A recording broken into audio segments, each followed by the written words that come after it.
Good morning to you, cherished viewers. You are welcome to the Koko Digest Morning Show. I am your host for today, Ayura Ono. We're coming to you live from the studios of Clock TV, and you can also catch us on Go TV channel 184. And if you're not in the comfort of your home, you can join us on social media, particularly on Facebook and on YouTube. Just search for Clock TV GH. Like, share, and subscribe, and join in the Koko Digest Morning Show live stream. You can also send your comments to the WhatsApp number that will be displayed onto your screen subsequently, and also to the YouTube or Facebook live stream. Now, here's what to expect on the morning show today. As on the lifestyle segment, we're going to be rethinking intelligence.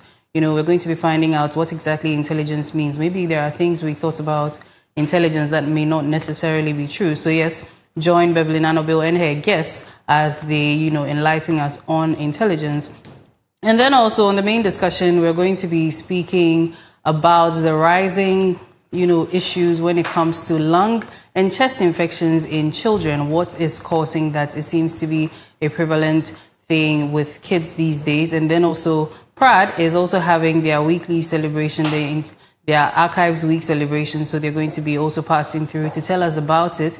And then also Business and Sports will be bringing us news and highlights as always. So this is what to expect. We're also going to be speaking with NADMO and the Ghana National Fire Service on the online and print review segment, as there are discussions or calls for demolitions of some buildings, with regards to the building collapse recently. So do stay tuned for that. But for now, let's prepare to be motivated.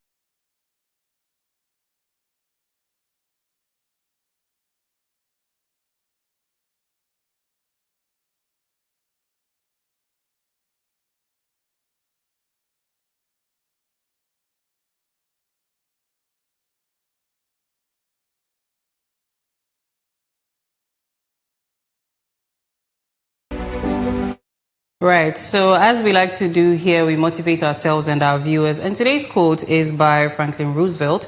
And he says, when you come to the end of your rope, tie a knot and hang on. When you come to the end of your rope, tie a knot and hang on. Now, he's just telling us that life can sometimes feel overwhelming, leaving you exhausted and uncertain about what comes next. This quote is here to remind us not to give up in difficult moments, even when we feel we've reached our limits. Hold on a little longer, because strength, hope, and better days may be closer than we think. Sometimes resilience simply means refusing to let go. So yes, when you get to the end of your rope, tie a knot and hang on. This is by Franklin Roosevelt. And yes, this is the motivational quote for today. Up next is the online and print review with the weather report coming from Peter Nsia. Do stay tuned.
Hey, welcome back to the Koko Digest Morning Show. And if you're just tuning in, it's time for online and print review. But before that, Peter and Tia will be giving us the weather report for today. And then we take our word for the day. And then we get into discussing the trending issues. Good morning, ladies and gentlemen. Good morning. I hope you're well. Up and grateful. Divine selection. Another opportunity to write. Your wrongs, yes. It feels like every morning you just want to rhyme. Up and grateful. These are our Buster rhymes here. Hey. But today I'm leaving viewers with a quotation, Isaiah 58, verse 11. I wouldn't say what is there, but then if you are curious, you just open your Bible. Isaiah 58, verse 11. Yes. Isaiah 58, verse 11. So if you're watching, you can send us what the quotation says. Hopefully it is something good for all of us. Right. So I hope we're well. The weather has not been treating us kindly, especially in the mornings at all. Yes. How has it been? How's the weekend been for you? I don't know how to describe, but I still feel, I'm seated here, but I still feel warm in my bed. That's surprising. I mean, it has been a mixture of, should I say, joy and a bit of, throughout the weekend I was in the house, especially on Sunday. It rained throughout the day, so I was just in the house. Made that I was calling for, space or time to rest. I was even tired staying at home, staying indoors and all that. So I needed to come out. But all the same, the rains continue today too as well. And earlier on, GMET, warned or gave us an indication that this year we are going to experience a lot of rains, and that is what we are experiencing currently. And today is not different from the other days. Today, too, GMET says it is going to rain, especially here in Accra. This morning we are to expect some thunderstorm or rain, which is about 30%.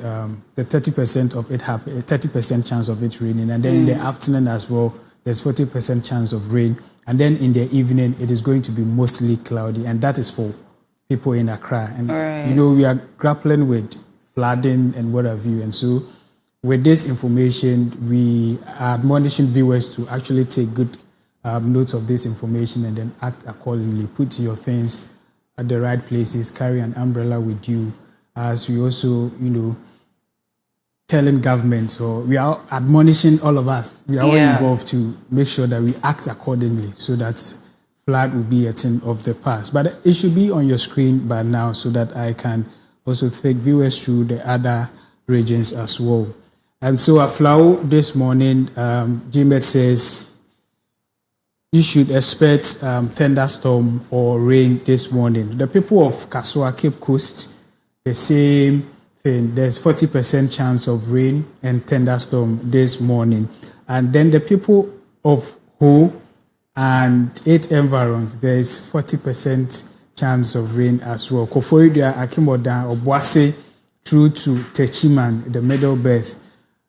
GMET says there's 60 to 40% chance of rain this morning. Yendi, Tamale, and Damango, Boligatanga, the northern sector as well. So throughout the country this morning, GMET says there's 40 to 60% chance of rain.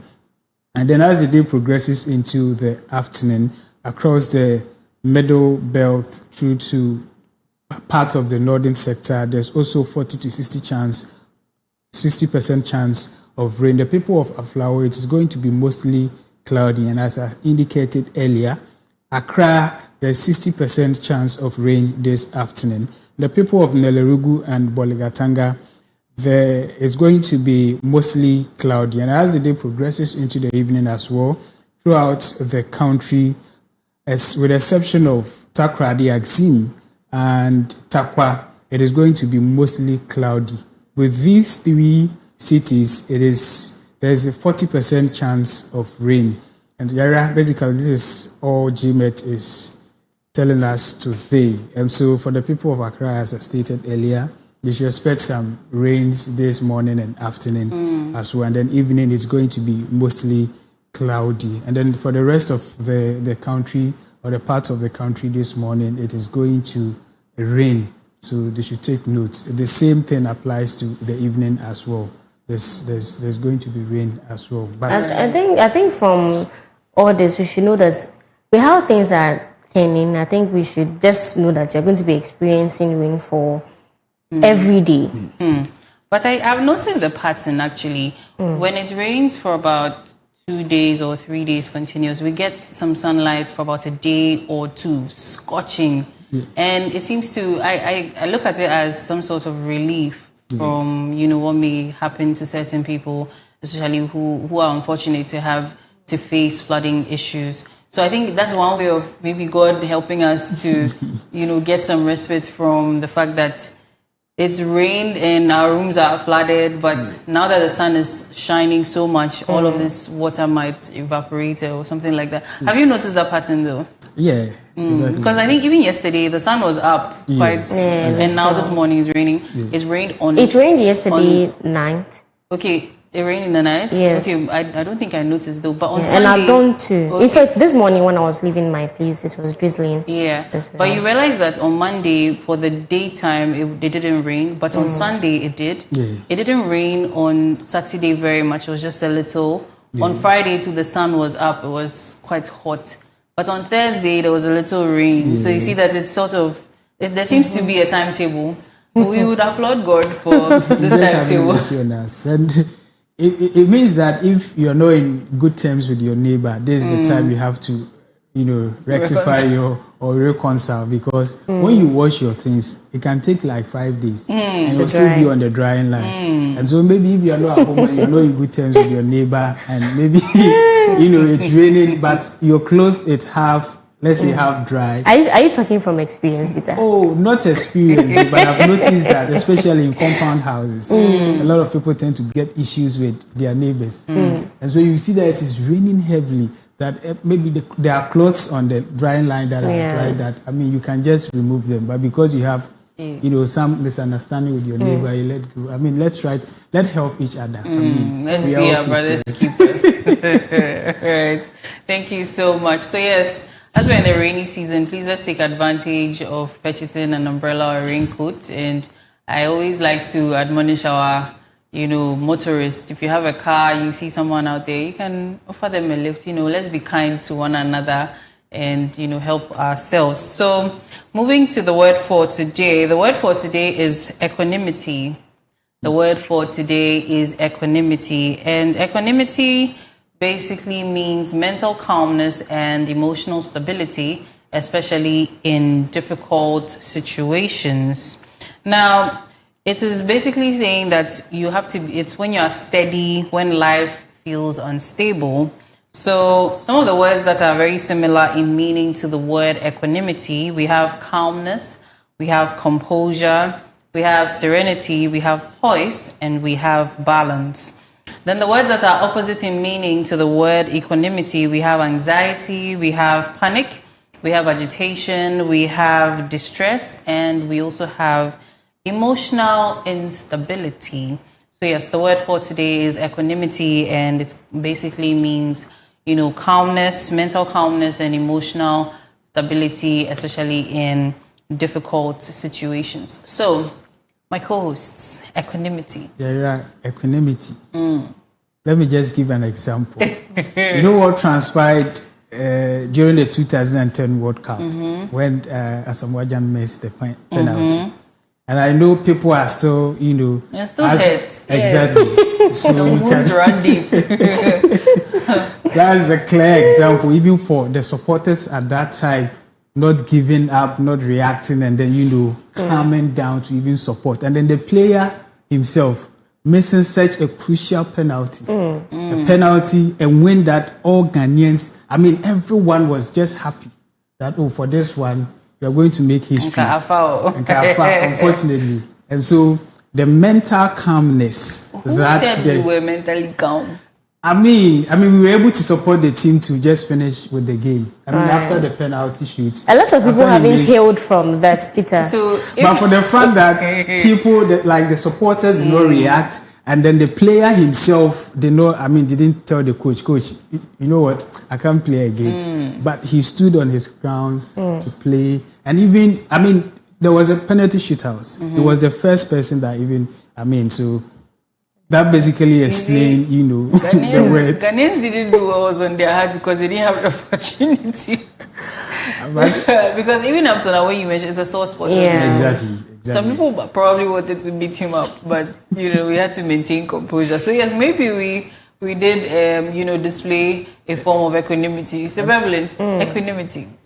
Equanimity. I've not heard the word before. This is my first time hearing the word, and I think it's a very important. Knowing the meaning, I think it's a very good trait that everyone needs to learn, because as humans, definitely there are times when there are situations that you get into, and then you can't control yourself, like you can't, because imagine a whole lot of things can happen to you, but that is one trait that we have to adopt. Let me say adopt, because not everyone can stand tough situations. So I think that is it that I have for the word equanimity. Yes, equanimity. Right. But I can even say that all Ghanaians, especially those residing here in Accra, are actually adopting this word. Are you sure? Because look at what we are going through, and in respect to transportation issue. I know we talk about that. People would have to fight before they can get cars to go home,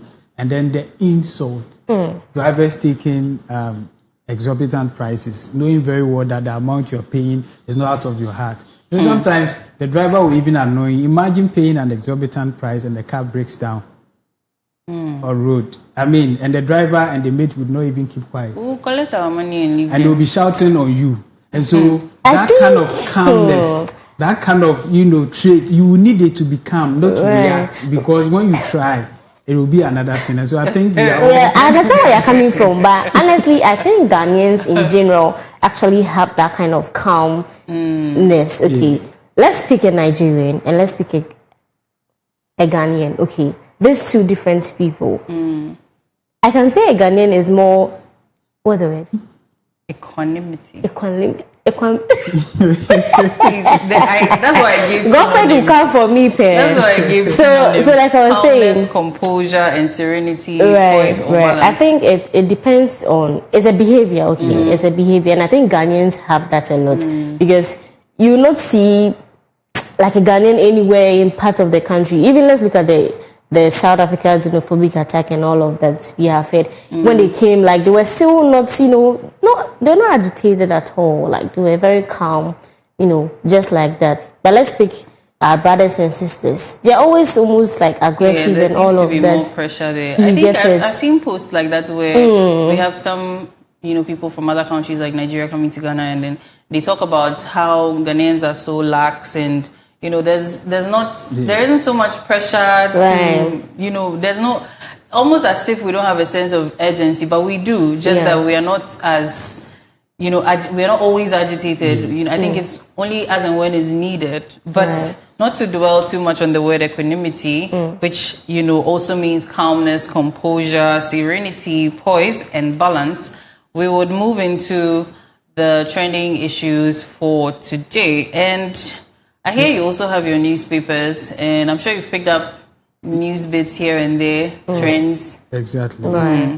So I have here with me the graphic showbiz, and right on the front page, there's this influencer, Giselle Amponsa, and she's saying that influencing is legit career. That's what she's saying. And if you've been following some of these influencers on TikTok and IG and all, think about all the social media. She's one person that has really been encouraging this influencing job, because she sees it to be a whole career on its own. And I think, to a point, I agree with her, especially when it comes to advertising.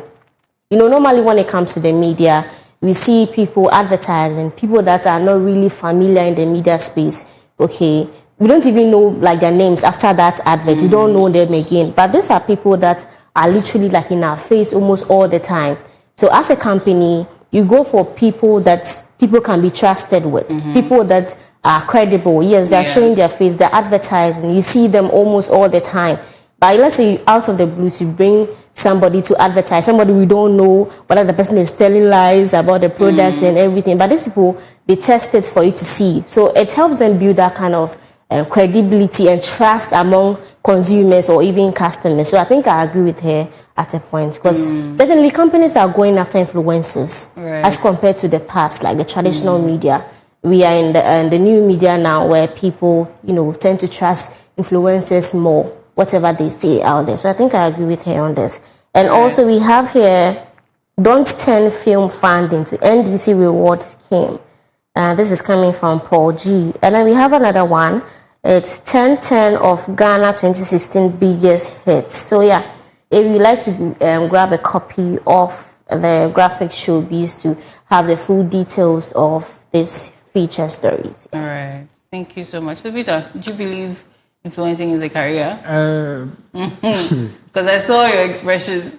I mean, it comes with a whole lot. Yeah. I mean, there are pros and cons. Yeah. So yeah. Yes. So in as much as it's a way of creating jobs, people are getting something out of it. It is good. But then the way we go about influencing and who actually is an influencer is something that we need to sit down and take a look at it. Because in my opinion, currently, if you have the numbers on the various social media platforms, you automatically become an influencer. And then we're in this country when somebody trended for the wrong reason, and all of a sudden, she and he, they started branding themselves as influencers. We are also talking about the activities on our various social media platforms and how these, influencers influence the young ones who are actually looking up to them. Right. And I think that it should be regulated. In as much as it's a legit business, it should be regulated. We should know how one can become an influencer, not merely because you have the numbers on the various social media platforms. People are following you, so you are directly an influencer. Right. Then you made mention of brands. And I mean, when you take a look at the various brands, the companies that we have, when it comes to they choosing brand ambassadors, they are intentional about that. They go through a whole lot before they choose one person as a brand ambassador. Yeah. And so when you look at these influencers, I mean, we have so many influencers. Taking into consideration the explanation I've given that based on your numbers or when you trend for certain reason, you become an influencer. Companies do not go for, let's say 90% of these companies do not go for such people, but rather they go for people who are grounded in the industry, people who have proven that they are credible, you understand? Right. And so I don't even have a problem with it, but it should be regulated. It shouldn't be based on numbers that you have on social media. I think that's one thing that is like on the surface. That's one thing that governments, really have to look into it. And I agree with you for so many reasons. And one thing we should also put in our minds that, see, there'll always be bad nuts or bad nuts in the soup. I don't know the right. So in as much as like people have the numbers, people still have the numbers because they are credible. People still have the numbers, and companies want the numbers. Okay, in as much as they are looking at the credibility of the influencer, because it's the numbers that are going to buy from them. Yeah, but exactly. With all of that, we also need to determine. We need to set some parameters. Just because you have the numbers, does that make you credible? No. Then also, just because you have the numbers, does that make you eligible to influence in this industry or not? So I'm thinking that in regulating these things, maybe these influencers should also put themselves in some sorts of categories so that we know that, okay, when it comes to skincare and beauty, we know these people are the ones to reach out to. When it comes to food, these are the people. When it comes to health, and these people who are influencers should also, build a certain sort of maybe knowledge reserve or get some, I don't want to use credibility there again, but some sort of background information that, okay, if you are going into beauty influencing, then it means that you know your stuff. You've probably, if it's a course, if it is, some sort of training here and there that you've done, to be able to know that if I'm telling people to use ABC on their skin for ABC, when they go on to check, let's say, the health websites about these things or these brands, I am going to be, it will be a verification of what I'm saying, not necessarily that, okay, just because I'm marketing it because of the brand and all of that, and then you go out to find out that, no, this thing can rather harm you. Because we see people marketing all kinds of products for, let's say, weight loss, enhancing your body and all of that. And most of the time, these things are harmful to us. Then with the credibility argument again. Some of these things also is that they just advertise. They are not necessarily using these things. Right. And then people, that's another part. you know, there are certain factions of society that are gullible enough to just say that, oh, Bevelyn is the one saying it, and I've seen if Bevelyn says her tummy has become flat, so I will do it. But Bevelyn is probably wearing a corset. Yeah. Bevelyn is probably using some other product, heavily photoshopped to look like she has a flat tummy, and then somebody goes to purchase this thing, develops a liver or kidney issue, and in the end, will we hold Bevelyn accountable for influencing that person to purchase such harmful products? No. So the regulations will be necessary. It being a career will depend on how well these regulations are set and what, you know, parameters are set into becoming an actual influencer, that when you put something out there, you can be held accountable. Because since you're saying it's a career, then if you tell us to buy maybe chewing gum and we chew it and our teeth fall out, we know where to go. So we come to you, then we come to the brand that approached you and hold all of you accountable. Right. And it's on the part of the people, like the consumers, to also look out, you know, when buying. Because you can't tell me that if a popular influencer, the person is popular in a way, but you choose to whether to buy. That you have the purchasing decision to decide whether to buy or not. So the power is in you. So you also have to do your research before, you know, falling victims to some of these influencers. As much as you are right, we are in a society that idolizes people. It started from celebrity worship and now it's moved to influencers. So as much as what you're saying, we are supposed to do that, how many people are actually going to, just by virtue of hearing the name Bevelyn Annobile, somebody says, hey, nobody can change my mind, I'm doing it, just because of that. So it would also be a two-way street where even as the influencer, you also tell the people that, look, as much as I'm saying buy this, do your research, find out whether it will help you before you take it, not just because I'm saying so. This would even make it a more endearing, you know, face for you that, okay, even though Bevelyn is telling us to buy maybe slim tea, she's also encouraging us to make sure we are aware of any health conditions. Right. So this makes her even a more genuine person than somebody who just comes to say, oh, buy the slim tea, look at my flat tummy, you know. Right. Anyway, Peter, you also have your newspaper? Yes, please. I have with me the Daily Graphic, truths and accuracy every day. And then on the front page of the Daily Graphic, the big story is Centur Refinery processes Jubilee crude oil. And that discussion took place yesterday. And the energy minister was around. The minister for fisheries was also around. And we will have a deep discussion on this very story on the business segments next week. And then on page 13, we have President Mahama secures 1,840 agric equipment parts with Belarus. Is it Belarus? Belarus, yes. We also have on page 53, GRA engages business community over ITAS rollout. And so these are the stories making headlines on Daily Graphic. So with the agric equipment, is this going to be for the Nkukon Kitin project or a different project altogether? I'm sure it's all inclusive. I mean, the Nkukon Kitin is government flagship, program, and there are other, sectors as well in Ghana in terms of agriculture that also need some of these equipment. And then we are talking about the cocoa sector, we're talking about rice, we're talking about tomato, and all of that. And I'm sure that it is all involved. Right. But then, so far, I've not really heard anything about the Akoko Nkiti project. Like, how is faring? How is going? Are they checking like the people they've given the hands to, like those kind of stuff? Ghana, we have this culture where you have been given something, but the maintenance becomes an issue and all of that. I'm sure everything is in the right direction, and so as and when an issue, come up, we'll get to hear of that. But I mean, so far so good. And sometime last month, we heard in the news that government has actually given out some, feed, some other things to some individuals to start with the projects. And largely, Ghanaians are expecting more because per the policy rollout, we are expecting it to be, one of the biggest per the discussions we've had so far. But then we are sure we are beginning.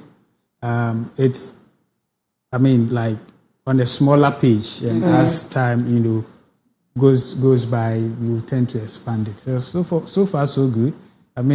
We are yet to hear anything of, Right. We are hoping for positive results, though not negative. But that's when it comes out. We shouldn't always be waiting to hear negative results. We should also, move to hearing positive things. So if, yes, these distributions have been made, whatever is going on somewhere, maybe someone has been able to start full production. We should hear some info like that. But then, or it's not in the mainstream media. Yes, but then recently we heard that egg is now in, SS.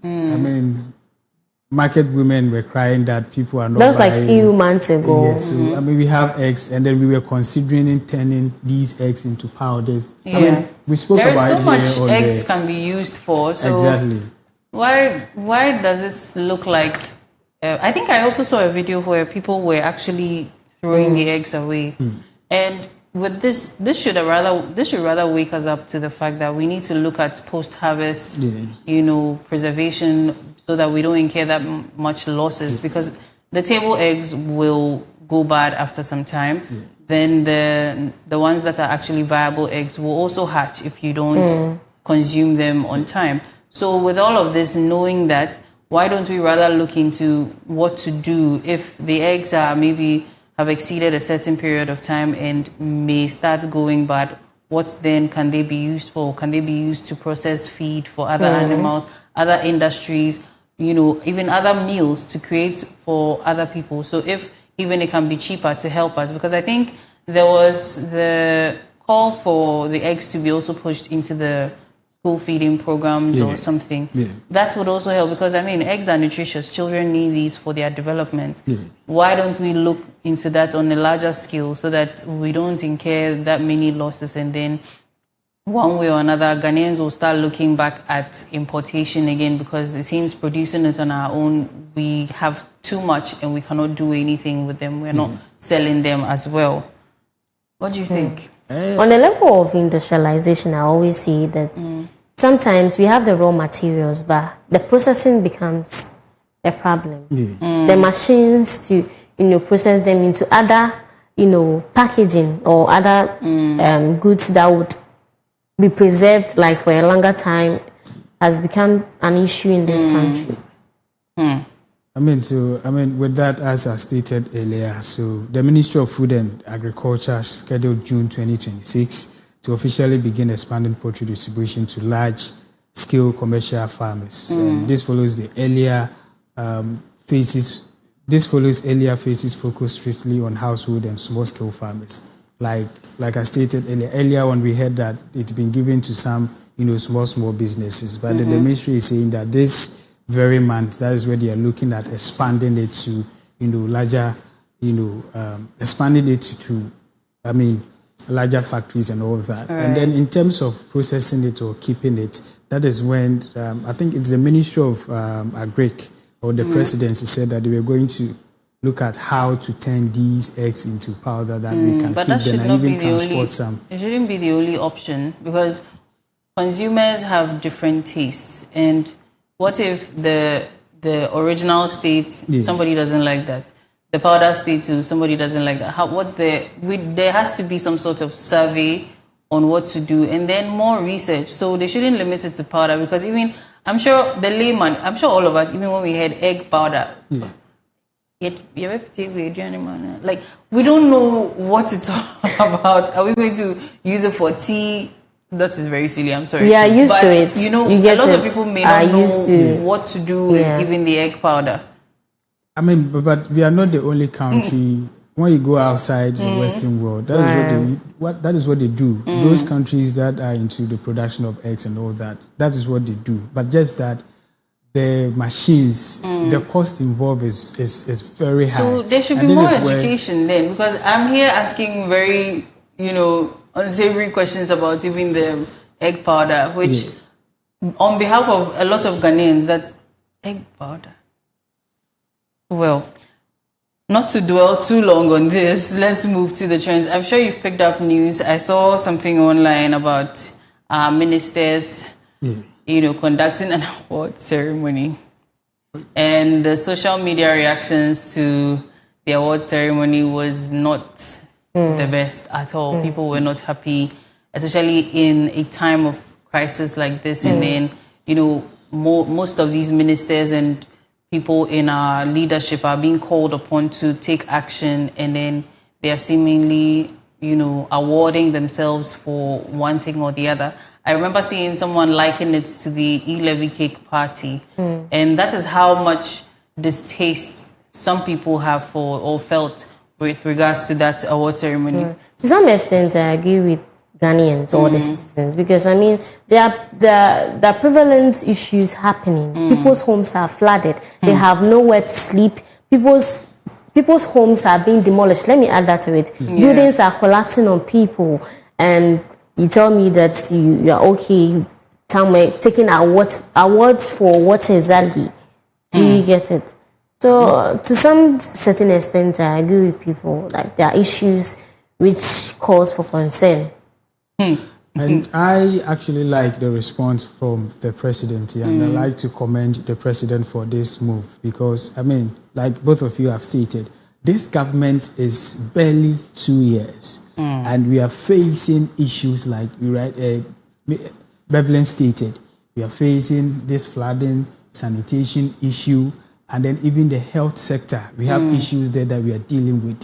And for you to organize an award for government appointees, chief executive officers, and ministers to be involved, it's a no for me. And then I think that the president, like I stated, has actually done well, and we need to applaud the president for that. This is a serious country, and I think that they've not taken, some lessons from Dr. Yuen's awards. There are so many award schemes that happened here in the country, which actually brought a whole lot of brouhaha. But involving government appointees in these critical times is what is not good. And I like what the president actually said. But then I would like to read 2 points from the letter released by Carlos Tus Mahama, the secretary to the president. The 7th point, which says that His Excellency the President wishes to emphasize that in due course, the presidency will undertake a comprehensive review of the performance of ministers and chief executive officers. The finding of this review shall constitute a key basis for decisions relating to retention in office, reassignment of responsibilities, and other future cabinet or executive restructuring. Because you see there is no time, I'll just end with this one. And so there's the possibility of government reassigning his appointees, the ministers. There's the possibility of restructuring. And so, most Ghanaians have been calling for that, and they've noticed that some of the president's appointees are not actually working. Some of the ministers are not working, and then the government and some are also doing very, very badly in their job. But I think I want to ask, I speak on behalf of Ghanaians. I think I want to ask this question, that really and truly, was the presidency unaware of this award ceremony? So the fact is that whether they were aware or not, you cannot actually, make any decision prior to the happening. It was there, and I think the member of parliament for Ketu North, Edem Agbana, actually wrote something on his Facebook page saying that people are organizing, award schemes and what have you, involving government officials and all that. He wrote that, he tweeted that. And so whether, I would say they were aware, but now that they are done with the awards, and then I don't want to mention names of the government appointees who actually received awards. Oh, now we that, saw them. No. So this is the right time the government can act, the president can act, and I'm glad that he has acted. He has acted. I think it would have probably gone down better with Ghanaians if, we rather heard that there was going to be something like that organized, and then our leadership called for it to be shut down? It wasn't government, arrangement. It was a private arrangement that actually involved government appointees. And so looking at the social contract... Who exactly organized that award ceremony? I have not checked, but it was a private, ceremony. And so looking at the social contract the appointees had with the people of Ghana and even the president, there was no way they could have. I mean, we were not expecting them to even accept those kind of awards and all of that. And so it was a breach of the social contract. You get it? And so, I mean, it's good that the president has stepped in, and he's even, he has hinted a reshuffle, which of course most Ghanaians are calling for. So we wait to see who is going to be reshuffled, who is going to be reassigned, and the ministries that are going to, carry out the other duties. Because already there's been the discussion about, the defense ministry when the then minister, passed away. It's been so many months now that we don't have a substantive minister there. And then people have also complained about other sectors as well. And so, it doesn't also mean that if the government or if the president makes the government reshuffle or, take a minister from his ministry and takes him to a different ministry, it doesn't mean that that minister is not capable or he's not, competent. It's part of the whole thing. Right. And so, we are looking forward to that as well. All right. So I'm here checking on social media to see, and I'm seeing that the award ceremony was named the 6th Ghana Ministers of State Awards held at the La Palm Royal Beach Hotel. This is not the first. So this is not the first one. And if it is the Ghana Ministers of State Awards, is it not likely to be something organized by, certain people in government rather than a private thing? Because if it's private, I don't think it will be named the Ministers of State Awards. Well, from reports and from all indications, and like you rightly stated, this is the 6th one.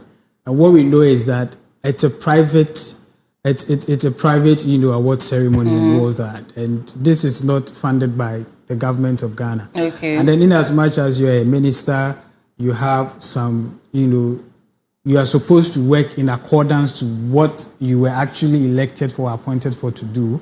You also have your private life and all that. But what we are hearing is that most of these ministers actually fund this ceremony. And it's a way for these private entities to actually get money. You get it? And so if they come to you, they want to give you an award, I'm sure there are some amount of money that you need to pay to actually get the award. You get it? And so that is where I think that it's good that the president actually has stepped in to say that he doesn't want to see any of his appointees or executive officers involved in any, award scheme. And then if there's supposed to be any awards, the presidency is going to do that based on their KPIs and performance and what have you. And then the reset, especially in times where we are having a reset agenda and barely 2 years in office and you are already awarding ministers, it is a no. Yes, it is a no. It's good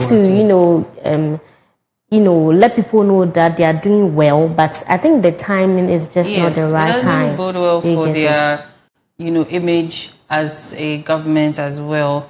And so this is also a quick reminder that our phone lines have been opened. We would like to hear your thoughts on this issue, especially with regards to the award ceremony. Please do call and share your thoughts, weigh in on the discussion here. So the number is on your screen, 050-050-0423, 050-050-0423. So please do call and share your thoughts, but please make sure to keep it decorous and tactful and as well respectful.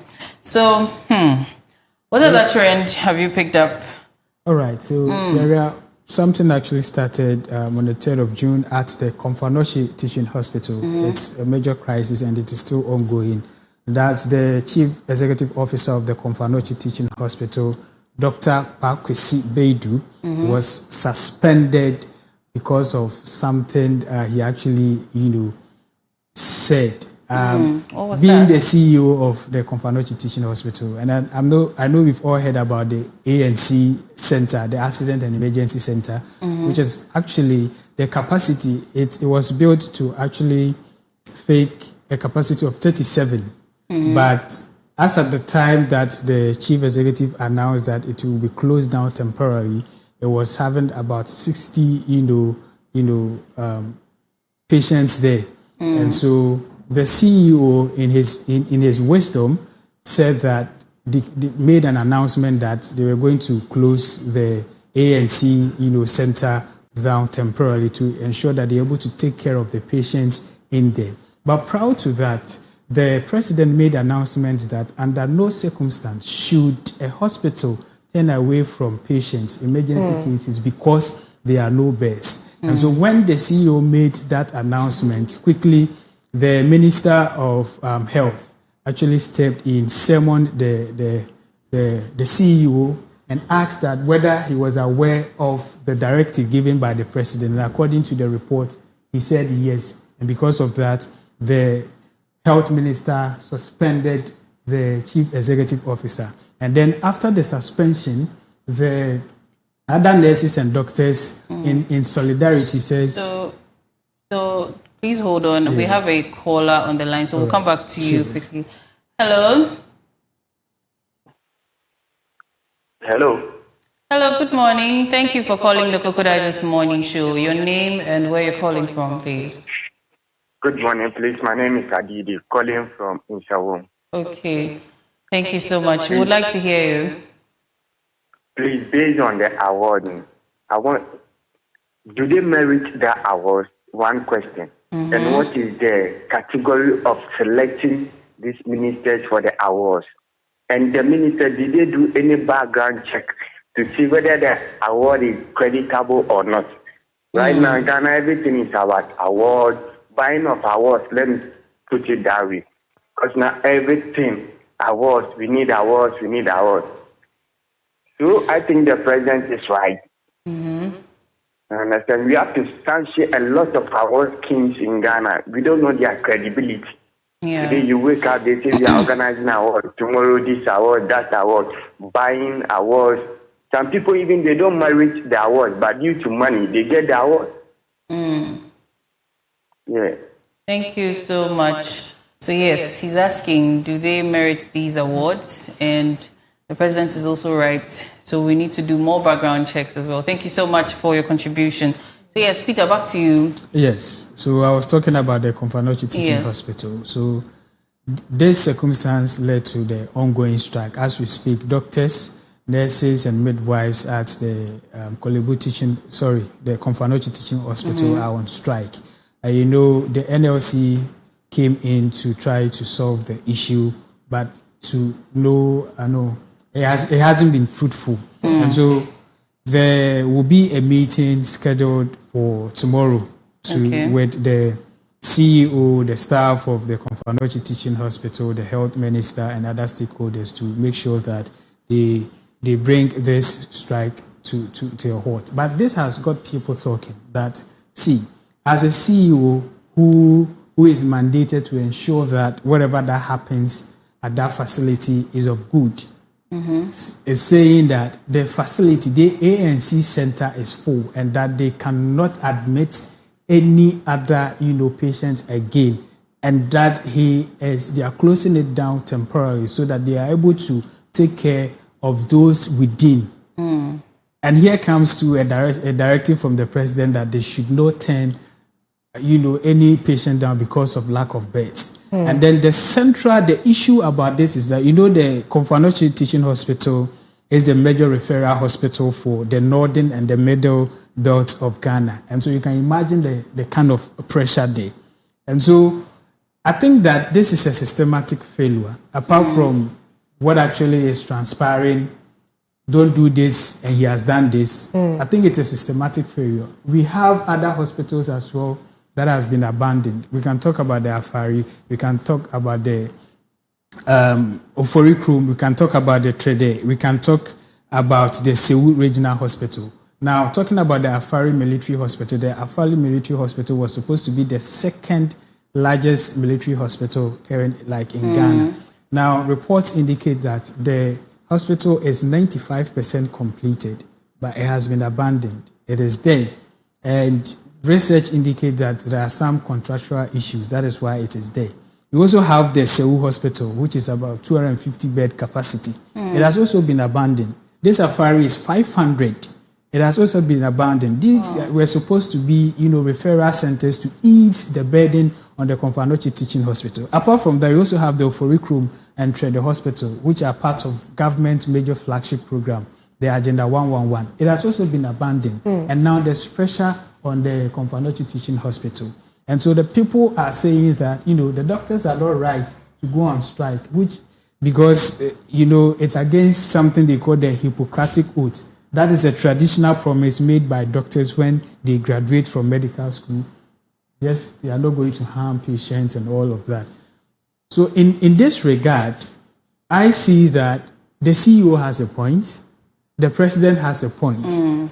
But the gap here is we not, opening these other hospitals that are going to be major referral hospitals, so that there wouldn't be pressure on, the Komfo-Anokye Teaching Hospital. But mind you that when there are so many people in the hospital like that, when it comes to attention and taking care of them, doctors or medical students will tell you that, there will be and so cross infections and all that. And so I think that the CEO was right, according to the, mandate given to he was right. And then the health minister too, in a way, is right. He has the power to also, sanction the CEO per the laws that we have. But with regards to everything, I would say that the major problem lies with the hospitals that have been abandoned. Yeah, they should quickly look into that. And then our nurses and doctors who are, in solidarity with the CEO too should consider. We've been saying this, they should consider, because their services, we can't do away with their services. People are dying. And I also like something that the CEO has actually done. He has come out to beg, plead his colleagues to go back to work as they are resolving the issue. This is a two-week suspension. And so we are all pleading with the health workers to actually, consider, because they're providing essential services. When you go, the reports indicate that people are just there and they are not getting any care, any service. Well, the health professionals are also human beings. Exactly. And they have a capacity, like you said, these hospitals being constructed have capacities. Just like human beings also have capacities, there are certain limits you cannot exceed. Even the saying, the straw that broke the camel's back, when we take it in a literal sense, yes, a camel is the animal that you travel with for long distances. You put all kinds of load on it. But it gets to a point where it cannot bear the load anymore, and that is where the back will break. So when, we hear of the CEO of the hospital saying that, they should send people away, and then his own, colleagues and other healthcare workers also standing in solidarity with him, it is to just communicate that it gets to a point where they are overburdened and cannot also attend to people. And these people may end up losing their lives. A lot of things could happen to them. So we also need to try and understand them from that perspective also, because even when we look at all the way back to the COVID era, look at the kind of pressure that was on the healthcare professionals, because they were essential workers. These people still had to be working and were overworking at this point and were exhausted. But then they were needed because people needed medical care. So if now he's being suspended, it does not, communicate well to them, the healthcare workers, in that, are you not thinking of the fact that we are also overburdened? Even though the suspension comes from the fact that why are you turning away, innocent people who need medical attention, you see? So like you're also saying, these abandoned hospitals need attention immediately.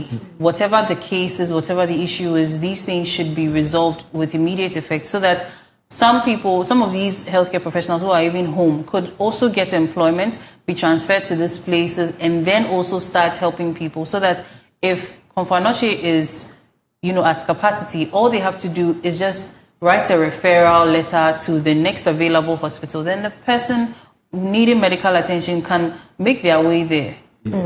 And as Peter was speaking, I think he made mention of some other hospitals that are also being shut down, right? If I heard it correctly. Operational. I mean, they are 90 to 80%, finished. They have all the equipment, but they are not operational. There are some that they say they lack essential utilities. I think I saw one where there were weeds growing. Exactly. And we are here crying for hospitals. Yeah. So this is sad. It all boils down to contractual, issues and what have you. And then with the suspension issue, most people are of the view that if this is the problem you've identified, first of all, you were supposed to engage with the major stakeholders, the health ministry, that this is what is currently transpiring. And so this is what we are thinking of doing. If we don't close down the ANC temporarily to attend to those people there, it will cause a problem. Then you tell them and you hear from them rather than doing it yourself. And then the doctors are also saying that, they have the right, the CEO has the right, he oversees everything to ensure that, he prevents overcrowding and ensure patient safety. And so they are saying that it sets a dangerous, precedent. Staff argue they cannot work safely under conditions where administrative safety decisions are penalized by politicians. I don't want to go to the political aspect of it, but let's just look at it realistically. That this is the situation. And so I think I believe, or I would side with the section of people who said that you should have actually consulted the health ministry and other stakeholders to let them know this is the situation, and even giving them some timeline that if they are not able to act, this is what he's going to do. Because he cannot work in isolation. You get it. And for the fact that, they actually linking it to politics and all that. The health minister has the power and he oversees all, government facilities, if not for government, all health, facilities in Ghana, and has the right to suspend and, do other things as well. And so it's well within his mandate and power. Right. But all that we are saying is that we can go on and on and on and on, but we are pleading that, Ghanaians are aware, and we are looking forward to the discussion scheduled for Wednesday. Whatever that will transpire, we will let Ghanaians know. And we are just pleading with the nurses and doctors to just go back and attend to the poor Ghanaian, someone who is actually suffering over there. We understand their plea. We understand it. We understand that when you go to most of the hospitals, they lack, equipment, they lack tools and what have you. But, this is the situation. And I think that this is going to help to solve the issue at hand. And we are just pleading with them to go. And then the NLC, to the meeting they are going to have, we need practical steps. It shouldn't be the normal meetings that they have, we will do this, we will do that, and that's all. And then within 3 or 2 months, we'll come back again and be talking about those same issues. Now we have an alternative. Please, whatever the contractual issues are, please settle them and open those hospitals around to ease the burden on Komfo Teaching Hospital. And that's what we are also pleading for. All right. So that being said, we move to the next issue, which is about the fact that NADMO is also weighing in on the issue about the 16 structures that have been slated for demolition by the Minister for the Interior. So let's take a look at the video, and then we will have a conversation with Mr. Richard Amoyati of NADMO and MOVE. Let me start by saying that this happened around, the fire service received a call at 5:07, and by 5:15 they were here. The rescue team arrived around 5:35. You saw the regional minister was here throughout. You saw the vice president came. All of us have been here. Now it's over 2 o'clock. We are beginning to hear other incidents elsewhere. So far, 3 rescued, 2 alive, 1 dead. Now all we are basing our search is based on the witness account, eyewitness account. It could be accurate, it could be false, it could be inaccurate. We are told that there was a lady that normally sleeps there, and they are sure she might be under the rubble.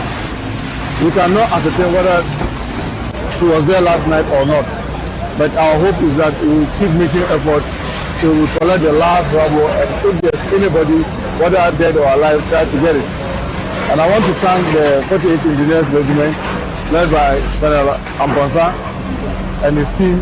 I want to thank the Chief Fire Officer, Madam Mausi Danera and her team for all they've been doing. I want to thank NADMO and all the team that they've been doing, the IGP and his team. I mean, they've been so professional since morning, they're calling off the whole place, the national security apparatus, the national security coordinators, and all the apparatus and everybody, the rescue team, the ambulance service. We want to thank all of them. But we are hearing other incidents around, Osu. We need to go and ascertain what is also happening there. There's other incidents around, Atimota police station. So we have to leave. But we are leaving knowing that Colonel and his team, the police and everybody will do their very best to get to the finish line. It is clear that even the other building that is standing, we need to pull it down. But we have to collect this rubble first and be sure that no person is still left, whether dead or alive, under the rubble. We want to assure you that we'll be there till the very last rubble is collected. Our men, the men, police, fire service, and all the rescue team, NADMO, they will continue to be here. The 48th Engineers Regiment, they will be here till the last thing is done. And if it can't necessarily, we may even have to come back. But we want to assure you that this cannot go unpunished. I mean, there are things that are natural and God will take care of the supernatural. But for the natural one, we have to take care of it. Look at the iron rods that are used. Look at even the quality of the concrete. We want to appeal to the disassemblies. They need to be up and doing. Currently, NADMO has identified about 16 buildings within the Greater Accra region that have to come down. We are going to ensure that coming into the week, they will go and get all those buildings down. Let me start by saying that this happened around. The fire service received a call. Right, so that was the Minister for the Interior, and this is in relation to the building that's collapsed at Aveno recently. And yes, so it's drawn attention to, other buildings that may not necessarily have the best integrity and may need to be demolished to, safeguard public safety as well. So we have Mr. Richard Amoyate on the line from NADMO. He is the Director of the Inspectorate Unit. Good morning, sir. Yeah, good morning. Thank you so much for joining us, and I hope you're well. Very well, by grace. Right. So quickly into the issues. What criteria does NADMO use to classify buildings, to classify buildings for demolition? What makes them unsafe or unfit for demolition? NADMO, let me correct this. But before that, I will say good morning to all your viewers. Good morning to my Director General, Major Dr. J.B. Kuyon. Good morning to his deputies and all NADMO staff who are working around the clock in this time that we are experiencing multiple incidents across the Greater Metropolitan area. NADMO has not declared any buildings unsafe. Okay. It is district assemblies who are responsible for development control. They have identified the structures and then they are working with NADMO to remove all those hazardous structures to protect life. All right. So what exactly goes into these identifications? Is it that maybe the foundation is not stable or the building is too old? First, you just look at the structures and sometimes they look dilapidated, they look unsafe. But then you go further, you do integrity assessment, you have structural engineers assess the integrity of the structure. Okay. And then based on their recommendations, the decisions are taken.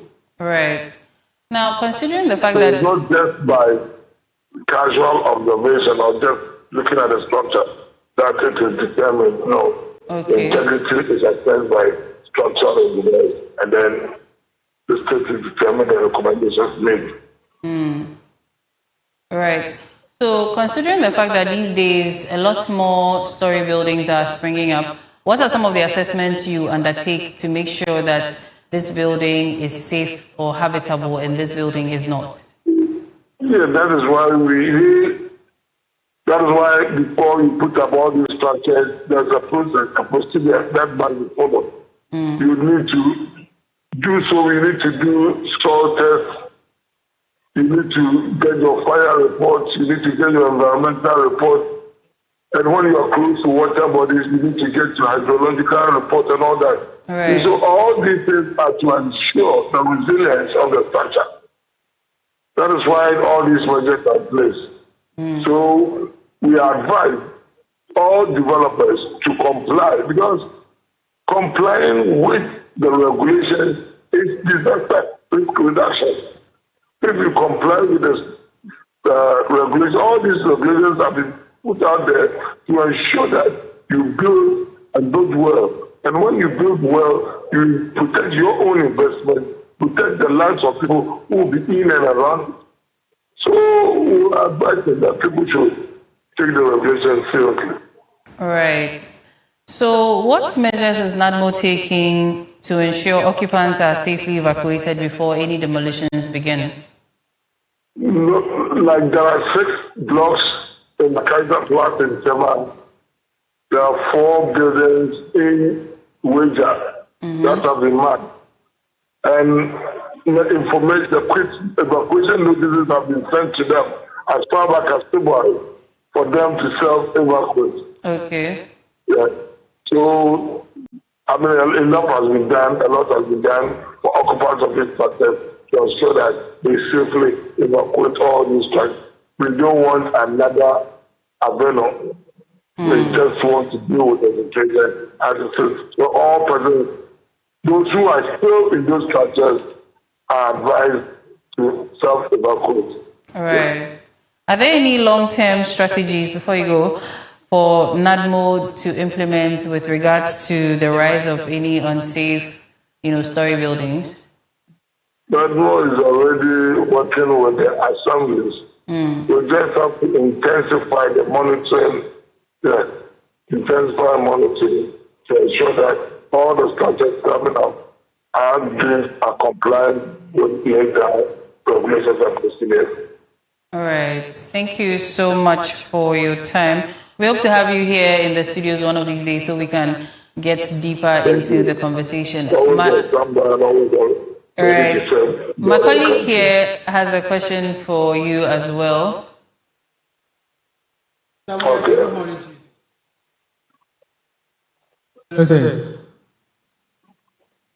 Hello. Hello. Good morning, sir. Good morning, All right. So please, before you go, viewers would want to know the state of the exercise that you embarked on, the demolition exercise, and what actually transpired at Osu. What is the current state?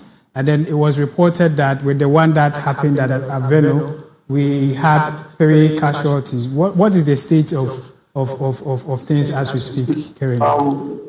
We lost 3 of them, and 1 I think is still in the hospital in civil treatment. We'll meet with the families and then have conversations on burial arrangements and all other matters related. Right. So over the years, we've had incidents like this. With the collapse of the building, we saw the interior minister, the vice president, and high professionals around. Viewers want to know that after that visit, once the cameras are off, what measures are being put in place to ensure that some of these things do not happen again? Like you made mention of. The measures are already in place. That is why we have the building regulations, we have the building code, we have so many regulations, environmental regulations, all these things are to ensure the resilience of structures. So we need to intensify monitoring to ensure that there is compliance for these regulations, building codes in the built environment. If we ensure compliance, strict compliance, and that if developers also comply willingly with with the regulations in their own interest, all the things will be different. So very hard. But one will also say that we hear these things every blessed day, yet we keep on experiencing these issues. This year alone, this is the third building that has collapsed. Yet we have all these measures, but we are still seeing the same results. This time around, what do you think is the right thing to do to avoid some of these things? Like you said, as I speak to you now, engineers are at work trying to investigate and then come out with the causes of these collapses. And then pulling for that, there will be recommendations on how to, what to do to prevent such incidents going forward. So let's wait for the reports to come out. Let's then interview the recommendations and then we start working on them, implementing them to ensure that these things do not reoccur. Right, so thank you very much for your time. All right. Thank you so much, Mr. Amboyati. We hope to see you soon. Please do have a good day.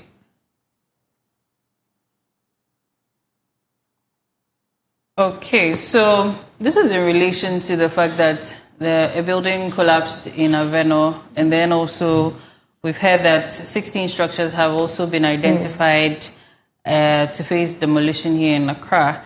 And now it's becoming another problem for us that he mentioned that people are supposed to acquire building code, all of that, the environmental protection permit, the necessary documentations and all that. So where were all these things when these buildings were put up? You know, I think last week we were talking about the fact that I think I mentioned it, that even some of these buildings in the waterways, somebody wrote the document, somebody signed for them to continue. So were these buildings also in that same process that they were probably paid off to just allow them, some people were paid off to allow certain people to also continue their construction? Yeah, I'm particularly sad today because we heard these same stories. We saw virtually the people we are seeing currently now, the Ghana National Fire Service, NADMO, authorities, MCEs, and all that. When Accra New Town, on the March 29th, when the story building, collapsed, with experiencing 3 fatalities, we saw these same people, and we heard the same stories, and we heard about district assemblies, they doing that, they not doing that. The same thing happened at Adenta this very month. A multi-story building collapse. We heard the same thing. And currently, Aveno, we are hearing the same thing. Now, if we are saying that we have the infrastructures, we have the people who are supposed to ensure that, people do not go contrary to the rules that we have, then what exactly is the problem? So it means that we have the laws, we have the people, and we are still experiencing these tragic, incidents. Then it means that the people in charge are not working. And that was the same thing I wanted to ascertain from him. Because we hear these things, Nadbon has done this, or Interior Minister has done this. Look, it had to take this unfortunate incident for me to hear that there has been 16, buildings marked. Exactly. Why? Should something always happen for us to, be on guard? That's one question that came to my mind. And when you stay in Osu, I've been in Osu for some time, like I think 2 years, and some of the buildings in Osu, like dead trap and kasa. We are there and we are seeing all of these things. Prior to this raining season, GMET announced that this year the rains, we are going to experience heavy downpour and everything. And I like the fact that some of these assemblies started the silting gutters. What were some of these institutions doing? You knew that people had built in waterways. We were supposed to embark on demolition exercises. We were supposed to educate the people to the silt gutters. It was some institutions' responsibility to check the structural integrity of buildings. And when you talk, they will tell you it needs you have to get some technical expertise. But merely looking at some buildings, you could see that this building will come down But we have people that we pay. We have institutions that are responsible. What are they doing? Do we have to wait for unforeseen? Do you have to wait for such sad incidents to happen before we react? There are certain, we have to be up and doing. If the institutions are not working, let's sanction them. We have the laws. And yesterday I also heard something about, some orders from above, preventing assembly members from working. What is that order from above? You have the mandate. You've been given the power to ensure that this happens. Whoever is preventing you from carrying out your duty should be held accountable. There are processes. If the person is not allowing you, you know what the law says. Take them to court. Let the ordinary Ghanaian know that this is what is happening. This person is trying to build on waterways, which is going to affect the ordinary Ghanaian and the community. And we are trying to resolve it, and they say there's an order from above. That order from above, we should get to know that order from above. But seriously, things are happening in this country. We sit down there, we watch some of these things. Even the demolition exercises that took place, instead of them digging out the debris and taking those things out, it was left there. And just look at what we are experiencing. So we have the PRO for the Ghana National Fire Service joining us on the line. So Peter can ask him all these pressing questions. Hello, sir. Good morning. Hello, good morning. Thank you so much for joining us. I'm well. I hope you're well too. By God's grace, we are doing well. All right. So my colleague Peter has a few questions for you and some of the authorities involved, especially with regards to the demolition exercises. So I'll hand over to Peter. Good morning to you, sir. Many thanks for joining us this morning. Good morning, and thanks for having me. All right, sir. We know that the Ghana National Fire Service has been busy currently. Can you quickly run us through what we've been doing for the past 1 week now? We had some fire outbreak at the CDB, Central Business District, and the rescue mission also at Aveno. Can you take us through what the fire service has been up to over this week? All right, so let me thank you for the opportunity and say a very good morning to your cherished viewers. I think for the past few weeks, we've had to attend to a number of incidents where some lives have been saved. Unfortunately, we've lost a few. With respect to the Adenta New Site structural collapse, where we lost one female to that particular incident. Fortunately, we were able to save 3 of them, including the ex-dog. And then also we're able to manage the scene in such a way that apart from the 4 victims, no other person also suffered any form of injury. Then to the fire outbreak at the police, Central Police Barracks the next. We also succeeded in marshalling as many as 5 fire engines to contain that place. Fortunately for us, we did not record any casualty in that incident. Just that the affected structure and its contents, including one-story building, were all ravaged by the unfortunate fire situation. We had a lot of challenges in the course of our executing our operations, stemming from a section of the public thronging the scene and then also obstructing us in the force of effecting rescue and then also ensuring that there is scene safety. We also had to deal with some of the lack of heavy-duty pneumatic equipment, which we needed to be able to cut through the thick boulders and then the debris to be able to the needed space effective rescue.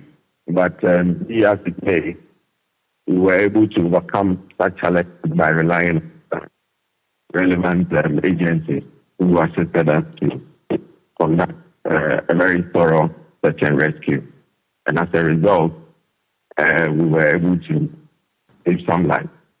If you look at what happened on Sunday at Avena, we also responded swiftly.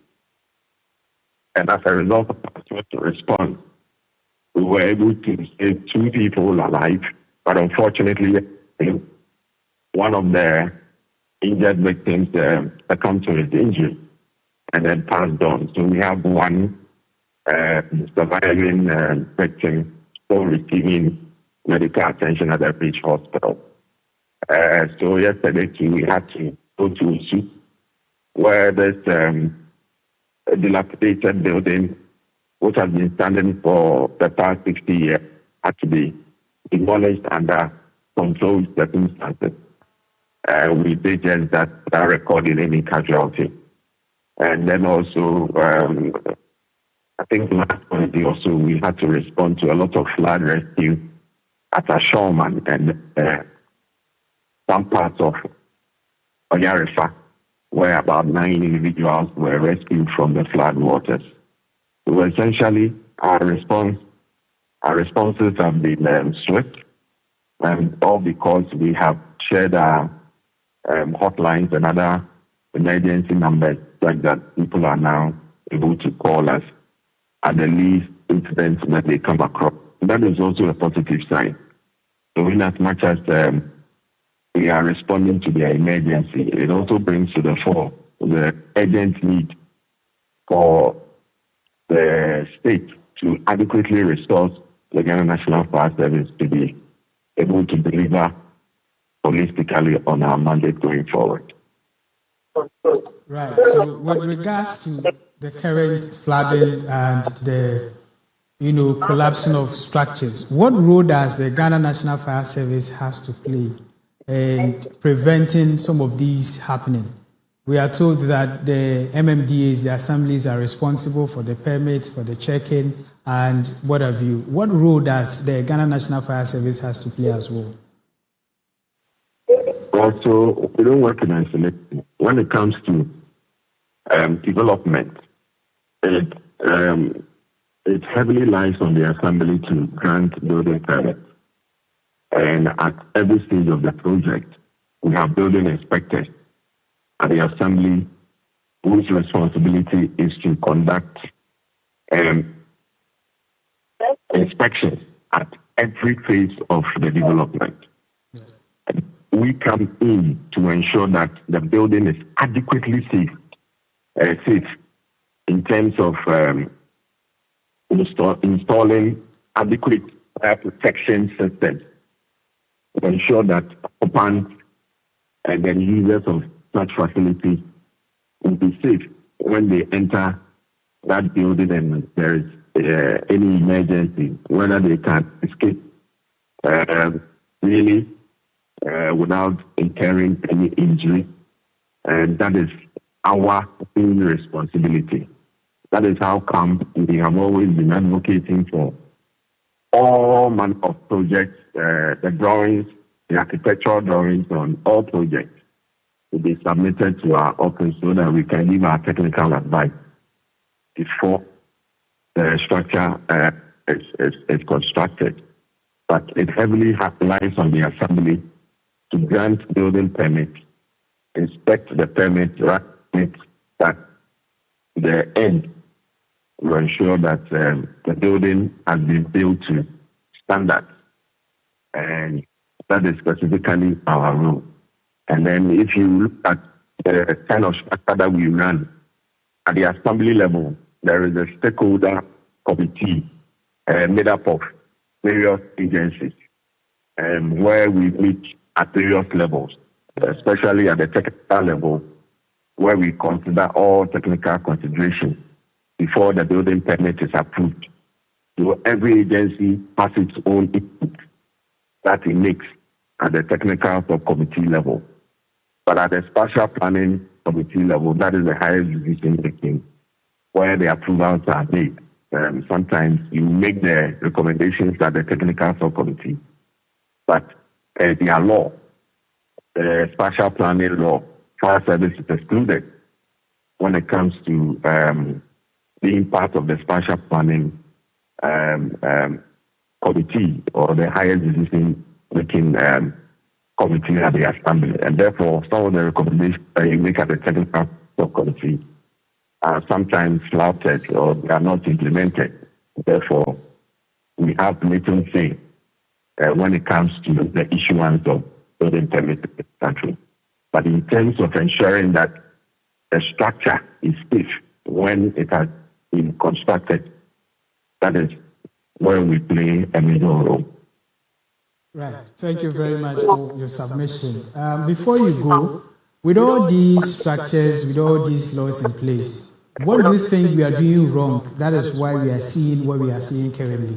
Because every year we talk about flooding, we talk about structures collapsing, people dying, and what have you. In your opinion, what do you think that we are not doing right? That is why we are facing all these issues.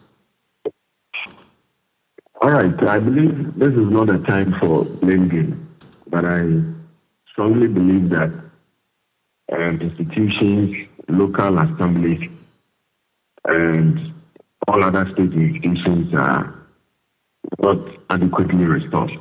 That is the bottom line. Right. Because if state institutions, including the local authorities, if they are not adequately resourced, how would they be able to even employ adequate numbers in terms of professionals if they are not adequately resourced in terms of probably utility vehicles to be able to having enough utility vehicles to go on effective monitoring and inspection? If they are inadequately resourced, then it means that it will give room for people to cut corners. Right. And you know, we have a society where a section of us are so indisciplined, and we always want to flout the laws, want to cut corners. We don't want to go according to laid down regulations. Right. For every building to be put up, there are strict regulations that governs how the project is supposed to be done, right from its conception, the design, to even conducting soil testing, depending on the kind of structure that is going to be put up on a particular piece of land, just to be able to ensure if it's going to go about 2 feet, just to be able to ensure that the soil has the capacity to bear the load of that structure. And most of us fail to do some of these things. And sometimes even the stop work inscriptions that we see on buildings are fraudulently written just to bypass the strict monitoring by authorities. Right. And so, as long as some of these things continue to persist in our society, where we don't want to be law-abiding, where we don't want to enforce laws regarding our built environment, then it means that we are not going to value life. Structures that are compromised are going to collapse and then kill people, cause injury, and then damage properties as well. Right. Thank you very much. As a country, we need to be very proactive and be very serious. Thank you very much, and ensuring public safety.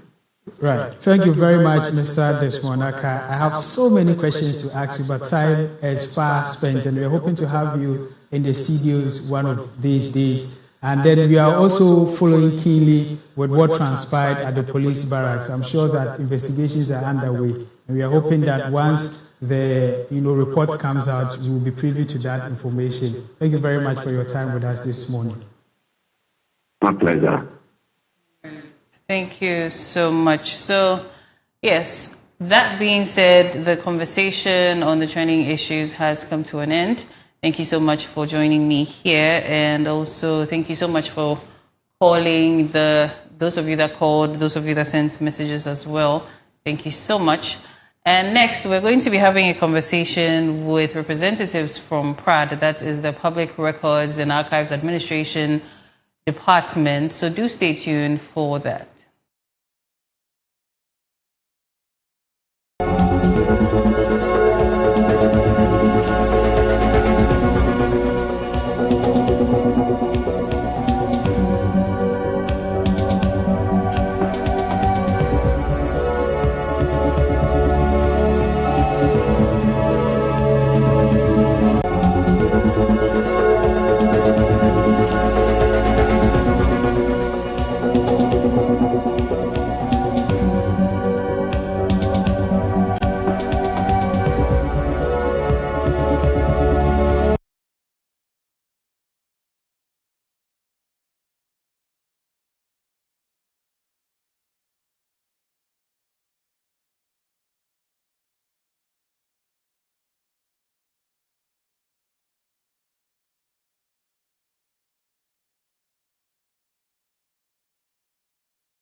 You're welcome back to the Koko Digest Morning Show. And if you're just tuning in, we're going to be having a very important conversation. And this is something that's often overlooked. Maybe a lot of people may not even be aware of it. And this is very important when it comes to governance and accountability and even our national development. And this is archives and records keeping management. So joining us here, we have representatives from the Public Records and Archives Administration Department, popularly known as PRAD, who are here because of their week celebration. That's the the International Archives Week. Yes. So we have the very first guest is a lady. She's Aisha Ibrahim Kwetso. Is that correct? Yes. Okay. She is a senior records officer, and then we also have Mr. Edwin Boateng. He's also a records officer, and today we're going to be getting some information enlightened about what PRAD does and what the week celebration is all about. So good morning and thank you for joining us. Good morning. Thank you for having us. All right. So I'm speaking on behalf of the Ghanaians that don't know a lot going on. So people may not have heard about PRAD. What is PRAD all about? Okay. So PRAD is a short for Public Records and Archives Administration Department. Mm-hmm. But then to the layman, I'll say that PRAD is the public institution that serves record management guidelines to all public institutions. Mm-hmm. PRAD is the home of Ghana. It's Ghana's memory, Ghana's national memory, where we store whatever we have, whichever record we have of Ghana. That is where it is kept. PRAD is where you come and do your research, whether for personal use or for academic use, on things that has transpired before colonial times, during colonial times, and then post-colonial times. So PRAD is where you get access to information about Ghana and all Ghana is about. Okay, so is there a specific kind of records you keep, or it's every and anything about Ghana? Okay, so it's public records. So we keep records of public institutions. Okay. So right from the colonial, pre-colonial and post-colonial records, we have it at the archive. Talking of land documents, court cases, marriage certificates, newspaper, just to mention a few. So think about anything Ghana, native affairs, you get it at the archives. Right. So when people, considering the fact that people only hear about the archives in passing, why should the ordinary Ghanaian, think of PRAD and keep PRAD in mind? What is it about PRAD that's so important? Okay. I think basically if we are going to look at anything on a spectrum, we have to look back and then we look forward. Without the ability to look back, you cannot see whether you are progressing, whether you are retrogressing, or whatever it is. It has to be measured somehow. So PRAD is that institution that gives us as a nation and every individual the ability to see where we began from, what are the challenges we've had as a nation, how far have we come, whether it's a very specific commodity in the nation you want to look at, say Koko, how did it begin, how far have we come, what are the prospects for the future, any other thing that may be of interest to you.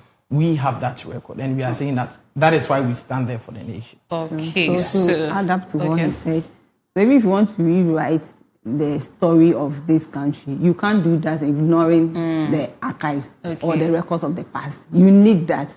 And even our basic institutions, you need to fall on past records to be able to tell the future of the current organization. Right. Yes. Okay, so yes, it's even linked to the question I also was going to ask. That's a bit of a small digression. So there have been stories or rumors about the fact that these days our history books seem to be twisting history a little in favor of certain figures and all of that. Where then does PRAD come in to say that, okay, this is an embellishment of the truth or this is a blatant lie? Does PRAD even come out to do that, maybe to say that, okay, no, these textbooks that are being published are not, churning out the right information? Okay. So I'll say that the advent of social media has given voice to persons who do not have authority to speak on certain subjects, the ability to actually speak and reach a wide audience. It's quite unfortunate that we at PRAD cannot boast of certain numbers that other people or other individuals have. So our influence may be limited. But those who are interested in quality, authentic, sourced information, media outlets, journalists.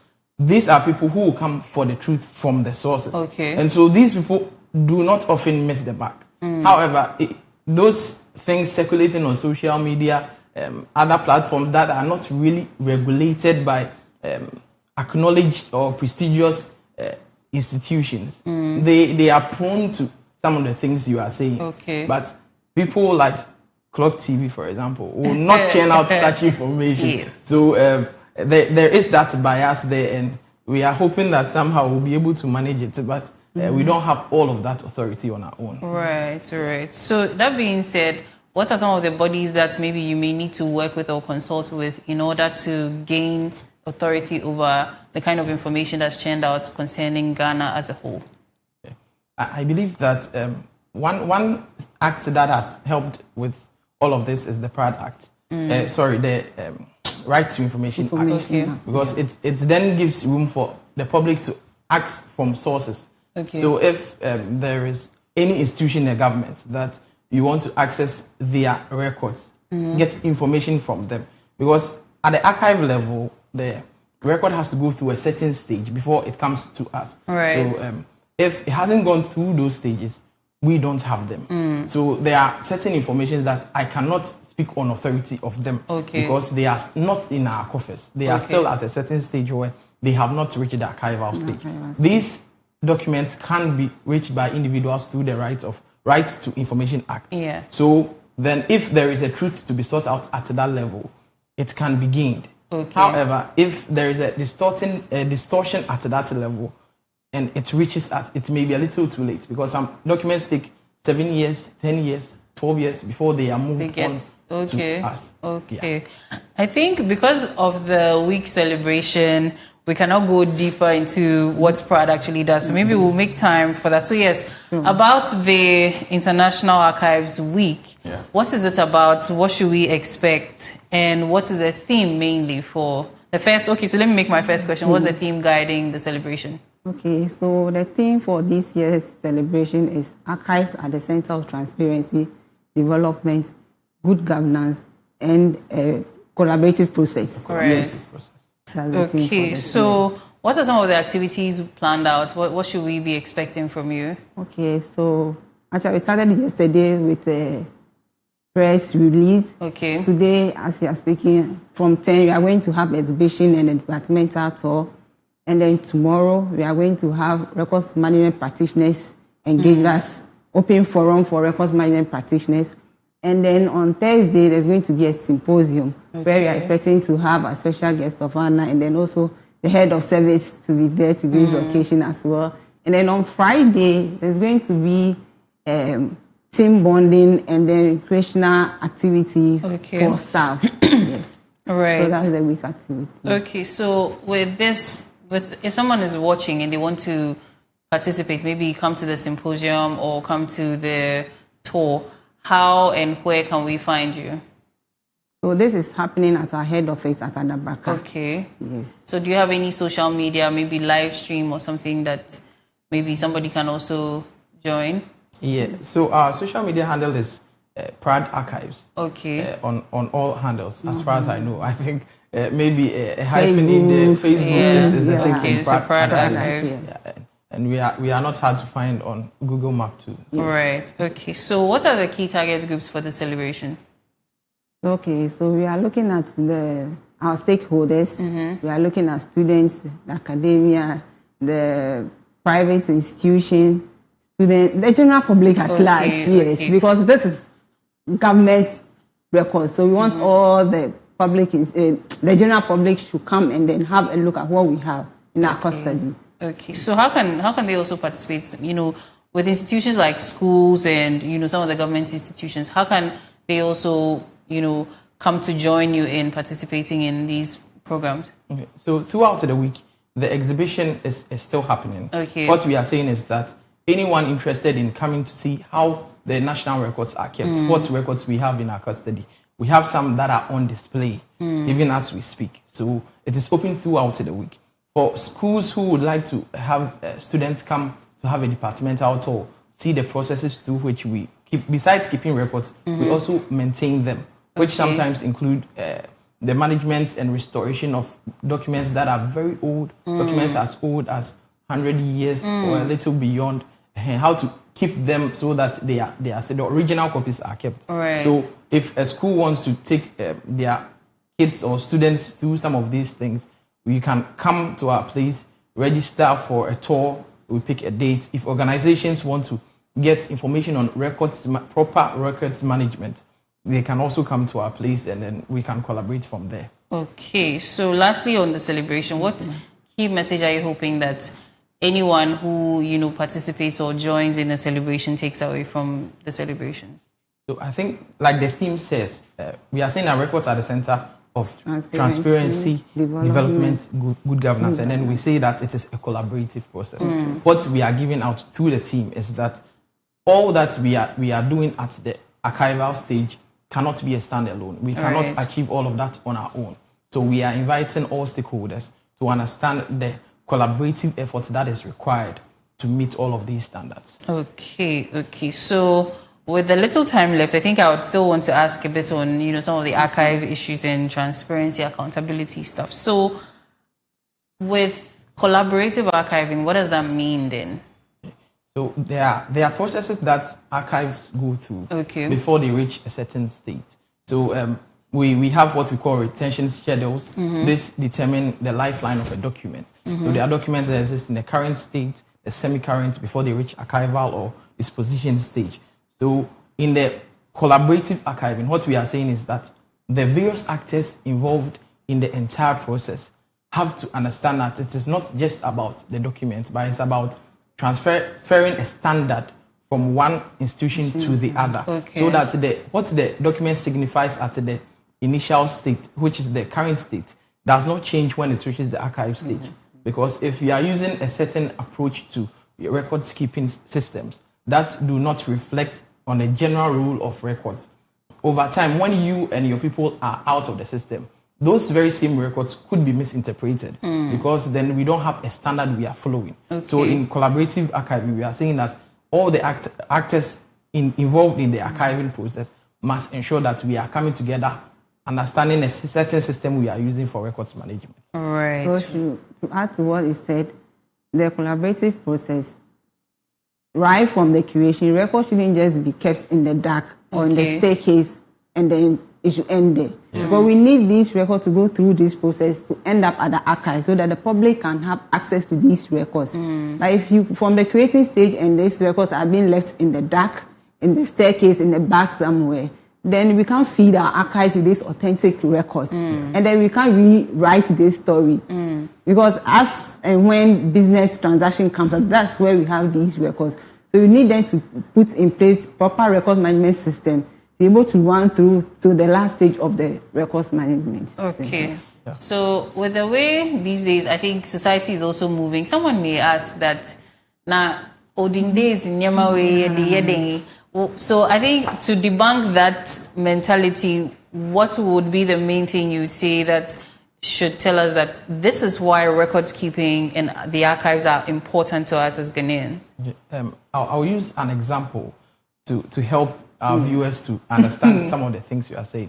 So there was a story of a woman who was with the husband abroad, and then they had a misunderstanding, which is not something that doesn't happen. So they had a misunderstanding that was affecting the very marriage they had. And they had married for a very long time. And during the separation, the man's family wanted to say that the woman didn't have access to certain properties. Even though the woman believed that she, through her toil, and the man still have acquired all of those properties. And now it was up to her to find documents to prove their marriage. And it's been so many years. In the initial stage, maybe the marriage certificate is somewhere. Now they couldn't find it.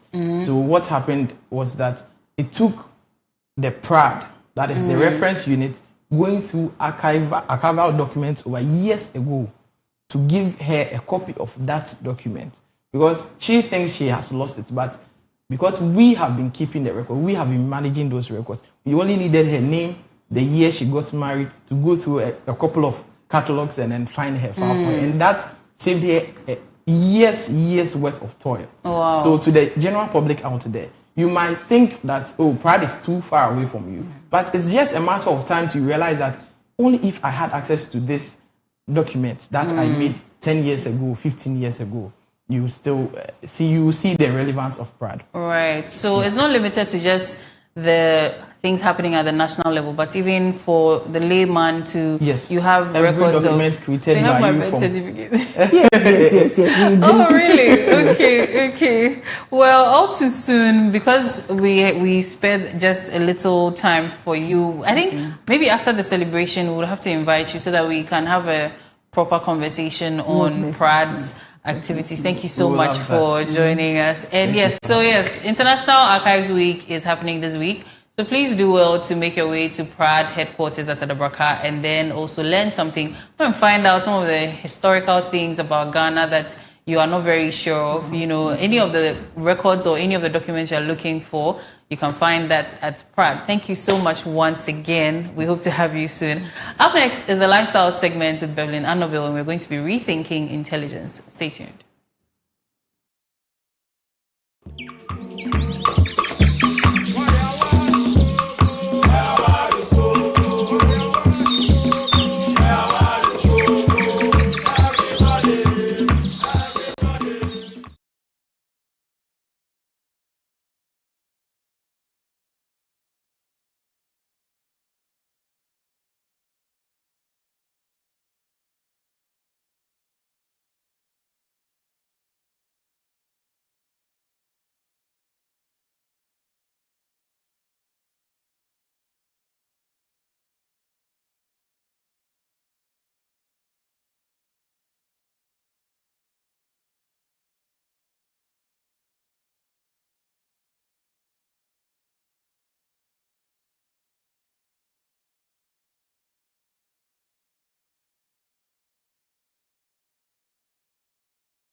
good morning, and welcome back to the Lights for Segment of the Koko Digest Morning Show. My name is Annabelle Bevelin, and today we are discussing a topic that affects everyone.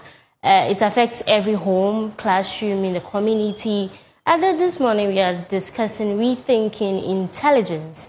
You know, not every child excels the same way, and for many years, intelligence has been measured mainly by academic performance, and children who score high marks are often considered as the most intelligent, whilst others who struggle in the classroom may somehow be unfairly labeled as weak or maybe less capable.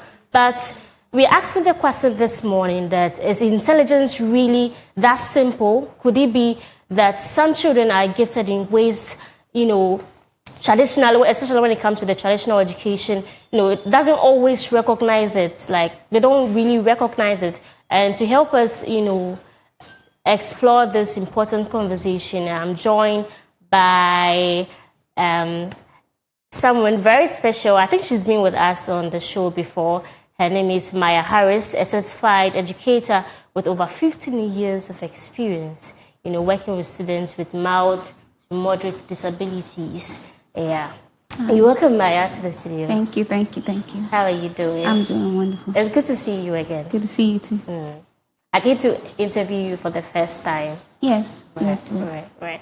I think we were supposed to have another guest, but unfortunately she couldn't make it. And this morning we're discussing rethinking intelligence. Yes. Do you think intelligence has been measured in so many ways in the society now? And talking about intelligence, what exactly are we talking about?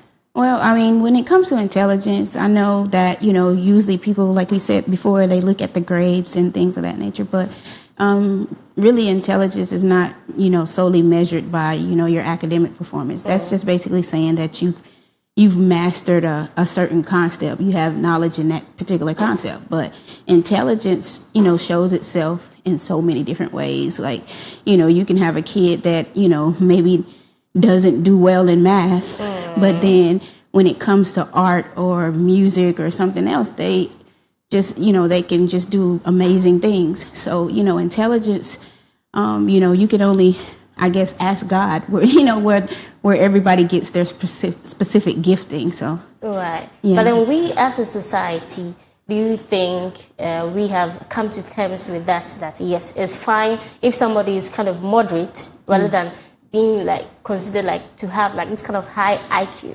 Well, I mean, I guess we're working on it because, sometimes they'll still say, like you said, if a student gets low marks, they'll think, oh, that student's being lazy or they're not as, like you said, as smart or intelligent as the next person who's maybe getting high marks. It's just, again, like I said, everybody has a gifting in a different area. And just because they may get low marks in, their reading and writing or whatever, but they may do well when it comes to art. They may do well when it comes to certain sports. And they may do well when you have situations where, you have students. I've had students that were nonverbal, like they can't even speak at all. But if you put that same person in front of a piano, and they listen to Mozart for a second, they can replay it. So again, only God knows why that happens. But definitely intelligence is just not measured by the fact that you can get an A mark on a certain grade. Right. But you see, with some kind of students, some of their abilities often go unnoticed. Yes. So why is this? So, I guess society, again, they look at those marks, they look at those accolades, when you have your graduations and things, you want to look at the people that are at the top, the valedictorian, the people that are, had the high marks. But, I think as a society, we actually need to focus just more on the, the whole experience of the child, as far as they, just because a person has high marks doesn't mean that they have many talents in different areas. They just were able to master certain concepts, master the math or master the writing or master the reading. But we want to look at the all around. Right. Yes. Right. So studies suggest that there are different forms of intelligence, especially when it comes to the kids. Can you take us through some of the intelligence forms? Well, everybody learns differently. Right. So again, some people, have different levels of processing. I work with, I definitely work with kids that have those, special needs.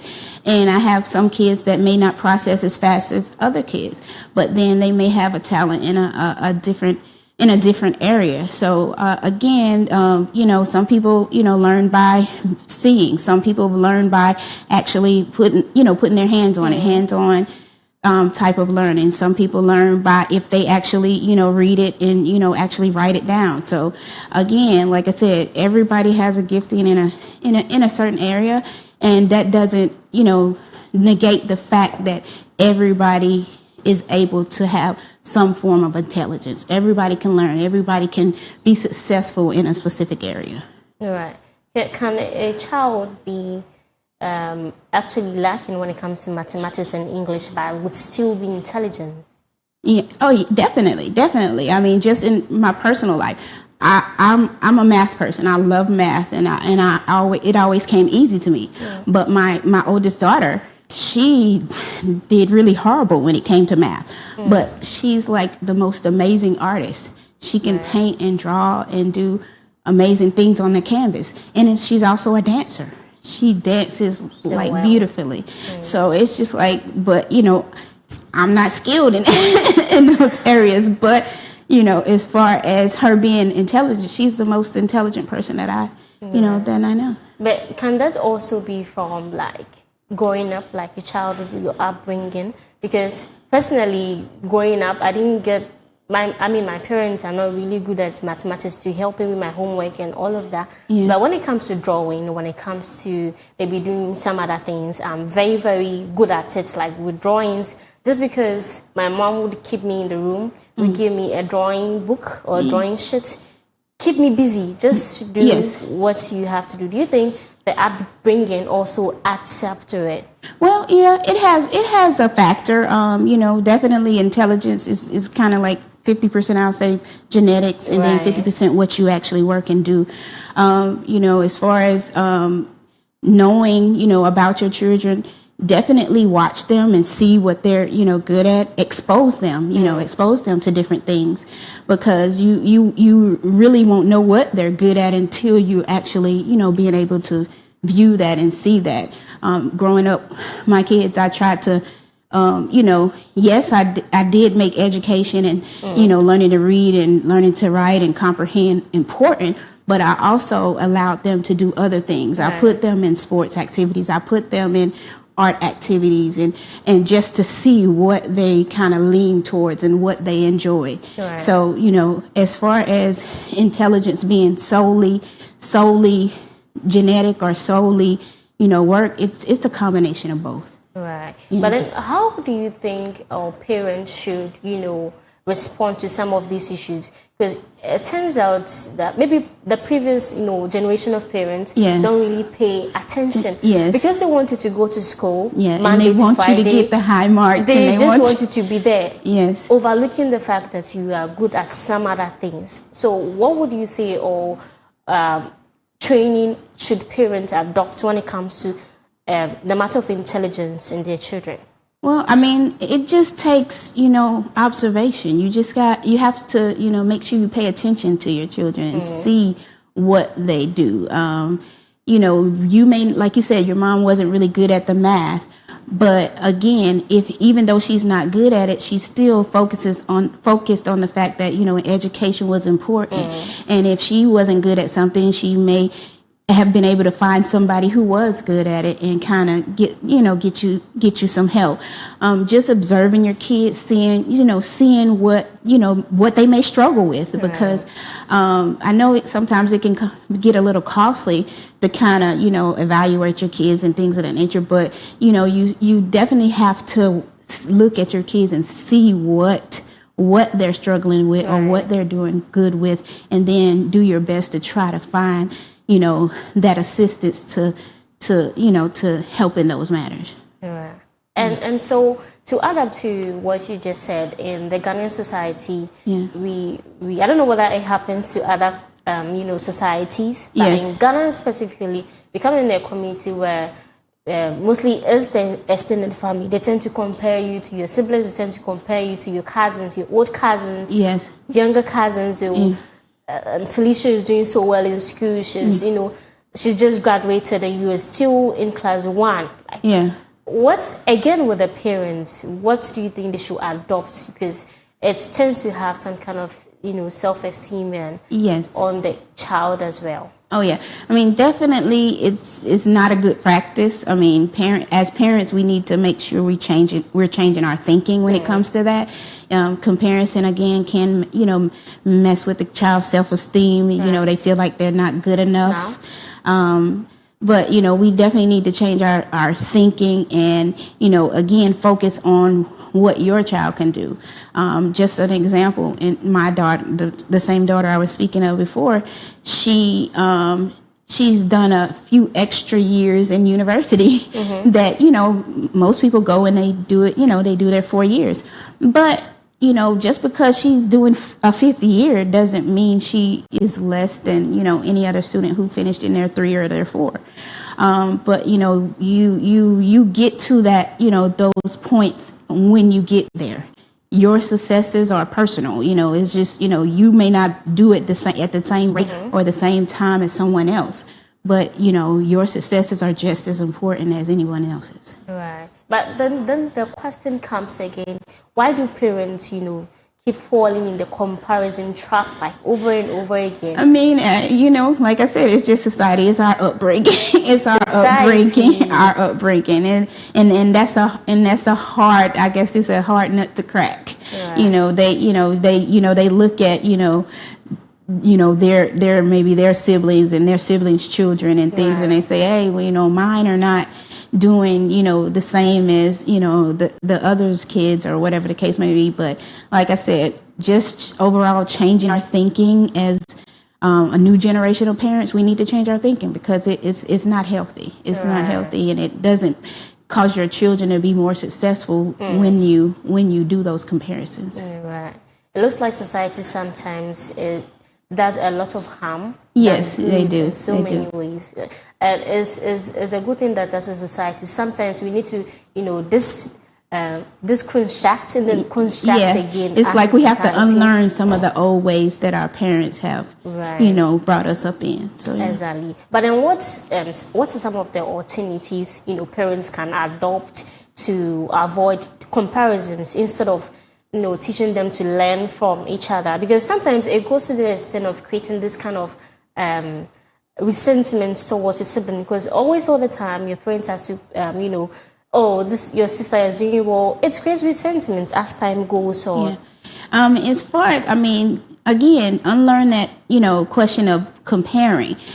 You can learn from your siblings, and you can kind of mold your kids into, helping each other. They're siblings. They should be helping each other, but you definitely should not compare them to each other. I have sisters, and I had an older sister who wasn't really that great in math either. So, but she was so great in other things that that I wasn't so good at. But we always pushed and pulled each other. My family, we were very, very close knit, and we and my parents did try not to compare and say this one is doing this and this one is doing that. But and with my children, I'm basically trying to follow that same thing. But again, as a society, as an educator myself, when I'm speaking to parents, I try to help them change their thinking when it comes to that. Comes to that comparison, and just they may say, well, my other child. I'm like, well, no, this is not the other child. This is this child. So let's focus on what their strengths are. And whatever their weaknesses are, we'll do our best to try to get them the help that they need. Right. Thank you very much. And as I mentioned earlier, we're talking about rethinking intelligence. And we have two guests on the line. We have Sandra on the line. Sandra, if you can hear me, good morning to you. Good morning. Good morning. How are you doing? I'm doing great. So we talking about rethinking intelligence this morning. In your experience working with children, have you encountered students who may not excel academically, but clearly, demonstrate intelligence in so many ways like creativity? Has there been instances like that? Oh, yes. In the classroom, we have children who learn differently. So it is always important that we use multi-sensory approaches, because some of these kids learn with their senses. Yes, some of them would like to learn by seeing. Some of these kids would also like to learn by having a touch of whatever you are using to teach. So it is always not good to teach abstractly. So for me, I mostly ensure that I bring CLM to support whatever I'm teaching. Example, if I am teaching on a topic, on a plant topic, maybe if we are doing science and we are teaching on, we are learning about soils and plants. I don't have to teach with just the natural way of teaching, but I mostly make sure that we do, I use audio visuals to support the teaching or the lessons that I'm delivering, because some of my learners would always want to see what you are trying to teach, and will always want to have a feel of what you are talking about. Right. Sandra, so, over the years, you've learned about, the basic socialization in society, and it mostly starts in the house, like in the home. So this morning, I'm asking, how important is it for parents to recognize their child may be gifted in one area and not necessarily in the other? How important is it for parents to, come to terms with these things? Yeah, so on the side of the parent, in this the African home, sometimes we end up labeling our parents as dumb people. We end up labeling our children as dumb because they are not thriving academically. But I would urge every parent to always observe their children when they are in their natural state, especially during their playtime. So when we are observing these children, we end up seeing what they like doing, what their interest is. And then when we find out that my child is interested in doing this at this time, that will help us know their strength. And then we will help them towards their strength development, other than always labeling them that they are dumb academically. Because intelligence is not mostly all about passing your grades, your exams, bringing good grades and all of that. Some other kids can also thrive in the other side, other than in the classroom. Right. So Maya was talking about how constant comparisons, can go to the extent of affecting the child's confidence, self-esteem, and what have you. How do you think children, react emotionally to comparisons? So comparing kids is a no-no, because, some parents, so when I compare my child to this person, it will make them want to do more to meet that, whatever the other child is doing. But it's a no-no, because you can't tell how strong the child is emotionally. You can't really tell, because some of these kids can't regulate their emotions properly. So it really affects their emotions. Comparison is a no-no. And then it mostly leads to low self-esteem in the side of the children. And also, it makes the kids see that they are not doing enough. Yeah. It makes them feel like they are not doing enough. And then they wouldn't know how well they are in whatever area they find themselves. So comparison between kids or children is a bad thing for parents to do, even teachers to do. Sometimes we have to find out what they can do best, and then gel our support towards that. Right. Thank you very much, Sandra. But then before you go, let me ask you one last question. What do you think parents and teachers can do to, encourage their kids, in whatever they find interesting, can go a long way to help them? What can they do? And so on the side of teachers, I think it's very important that we differentiate our lesson instructions. So when we do that, every learner in the classroom will benefit. Unlike using the natural or the traditional way of teaching, standing in front of the learners and then telling them what you want them to grasp. When we use differentiated learning approaches, it will help in the classroom for us to find out the individual needs of our learners. And then on the side of the parents, I think when we engage our children in the house, would help them in developing in other areas to aside the classroom. And also when the kids are playing, parents always have to observe them to know what, some kids do better when it comes to arranging puzzles. Some kids do better when it comes to maybe playing with paint and the others. So that will even tell you that my kid has more interest in this area. So when you find out that this is what my child can do, it will help you support the child towards that goal. Hello. Yeah. Right. Thank you very much, Sandra. And Sandra Abro is a special educator with about 3 years of classroom experience. And this morning, she was speaking to us about rethinking intelligence. Our time is fast spent. Let me come to Maya. Maya, what do you think parents can do in addition to what Sandra said? What can they do to help? I see a lot of young creatives these days. Most of them are interested in creativity. Like a lot of kids now. What can you do to help them?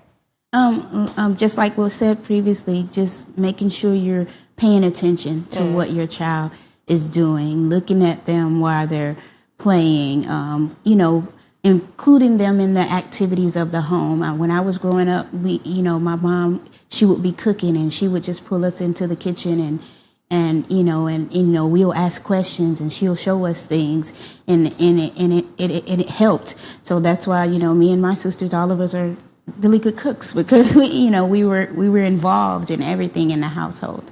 So just watching your kids, just paying attention, seeing what they're good at, exposing them to different things, even if it's something that you may not be so good at when it comes to academics, still exposing them to different things, different avenues, whether it be entrepreneurship, whether it be the arts, whether it be sports, just, getting them out there and exposing them. Right. Is it earlier we were talking about society and how they set the standards, so they want us to go by it. So I'm asking this last question before we go. How can society celebrate different forms of intelligence? Because if society says it's so, then it means that is what we're going with.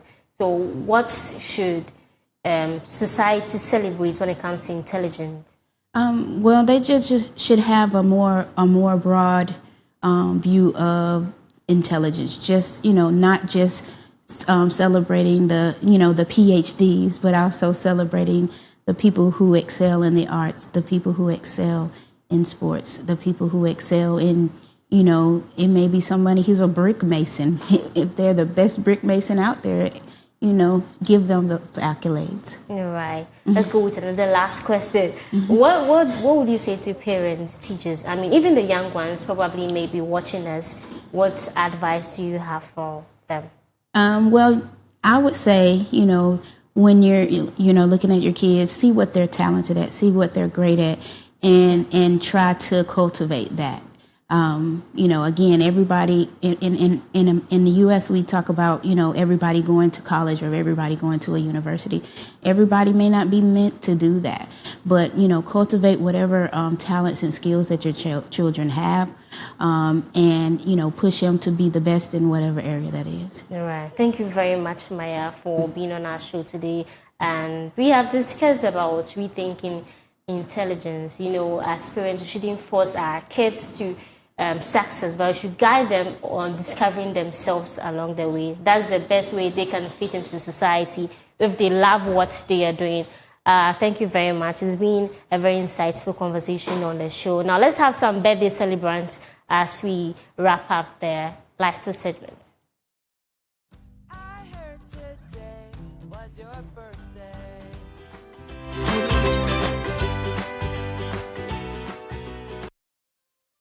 I heard today was your birthday.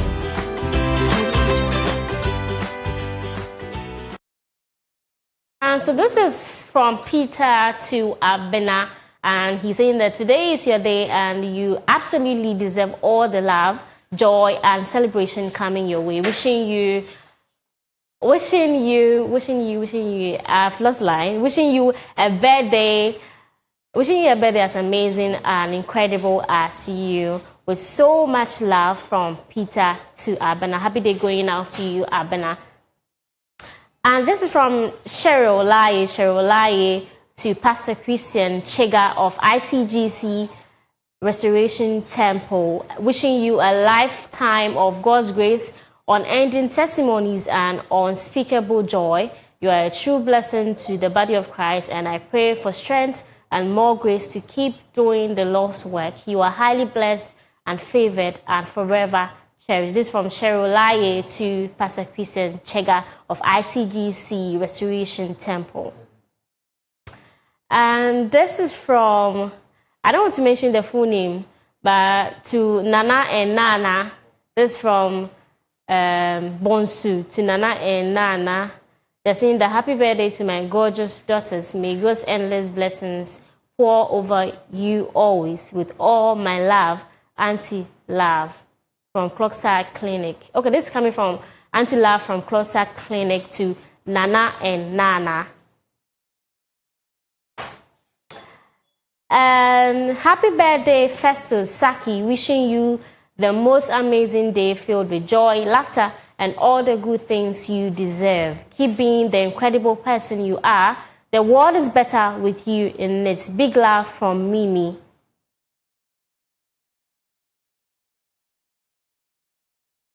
Okay, so this is how we wrap up for lifestyle segment of the Koko Digest Morning Show. My name once again is Honorable Bevan Ejebia. It's time for sports segment with Benedict Nketiah-Kwarteng. We have some few days to the World Cup, so make sure you stay tuned for more updates.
Hello, lovely viewers. Good morning. Welcome back to the sports update segment on your favorite morning show, the Koko Digest Morning Show. And then here we bring you nothing but the best in the world of sports. We are covering all the action, both local and international. I'm your host for today. My name is Benedict Nketia Kwate. And of course, today we are going to dive right into our stories for the day. But before then, let me just touch on one or two things that is happening. We are preparing towards the World Cup. We have less than 3 days. That's 2 days more to the World Cup. A day more. Yes, a day more. Let me just put it out there. We have a day more to the World Cup. How prepared are you? How prepared is your country? How prepared is your nation?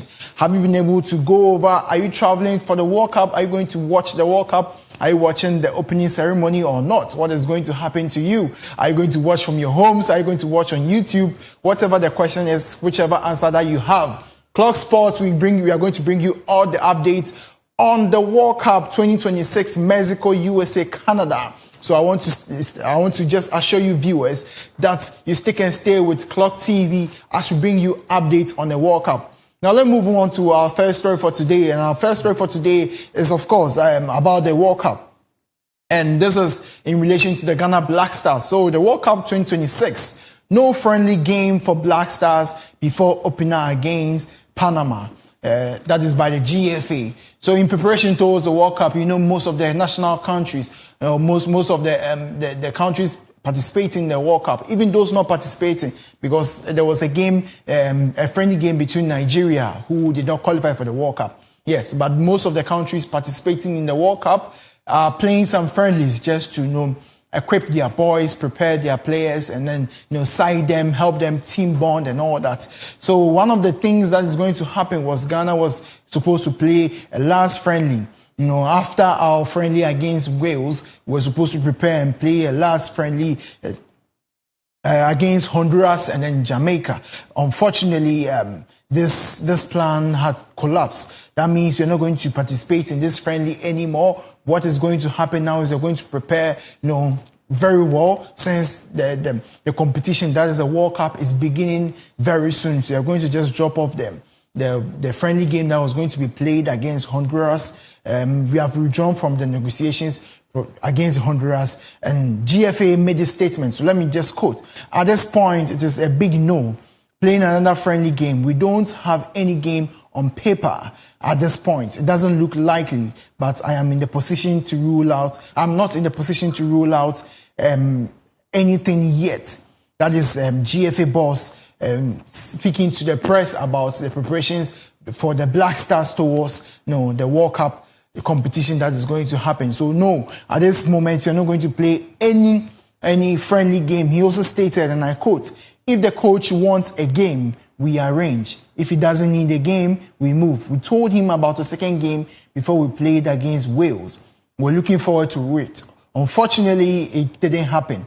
Collectively, we have decided to move on. So it is not only about the coach or the FA. We work hand in hand to ensure that the best possible arrangements are made for them. So Ghana, we've been drawn alongside Group L, alongside Panama, England, and Croatia. Our first match against Panama on June 17th at the BMO field, before we play England on 23rd at the Gillette Stadium, and then lastly, Croatia on the 27th of June. So Carlos Queiroz, we know he's preparing the boys. We are hoping, and he's aiming. According to Queiroz, he's aiming to go above the group stage and move on to the knockout stage, and hopefully, we can do better in this competition.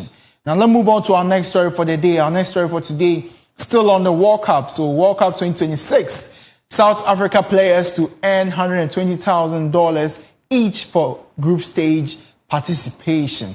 Wow, that's actually a huge sum of money to be paid to these players, to these ballers, for just the group stages. So yes, the boys have been promised, or yes, this is the money they're going to earn after the group stage of the competition. So the Bafana are expected to, the squad are expecting to receive approximately 120,000 USD for participating just in the group stages of the competition. So according to a report by the South African publication on Sunday, the South African Football Association, SAFA, or SAFA, if you want to just put it in short, reached an agreement with the players and the committee members during a meeting in Mexico ahead of the competition.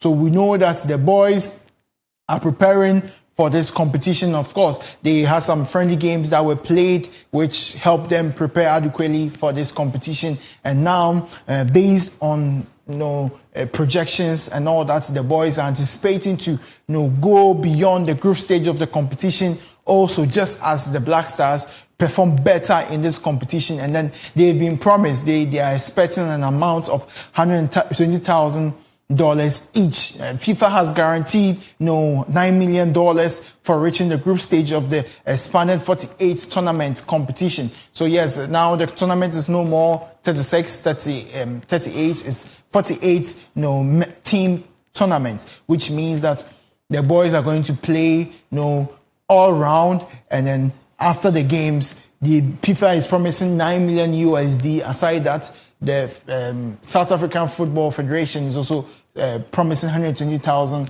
USD for the boys. So I think this is enough motivation. I mean, someone told me before I came on set that it's too much money. I believe she's watching, but then I think it's enough motivation when it comes to what you love doing and what you can do to support your country. Now let's move on to our next story for the day. Our next story has to do with a friendly match that went on just a few days ago. So Christian Eriksen. So there was a game between Denmark. He's a national of Denmark.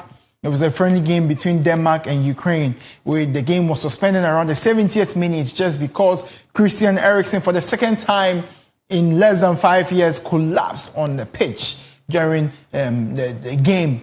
So in 2020, those of us who can remember, during the Euros, there was a game during the Euros where Christian Eriksen passed out on the pitch due to heart failure.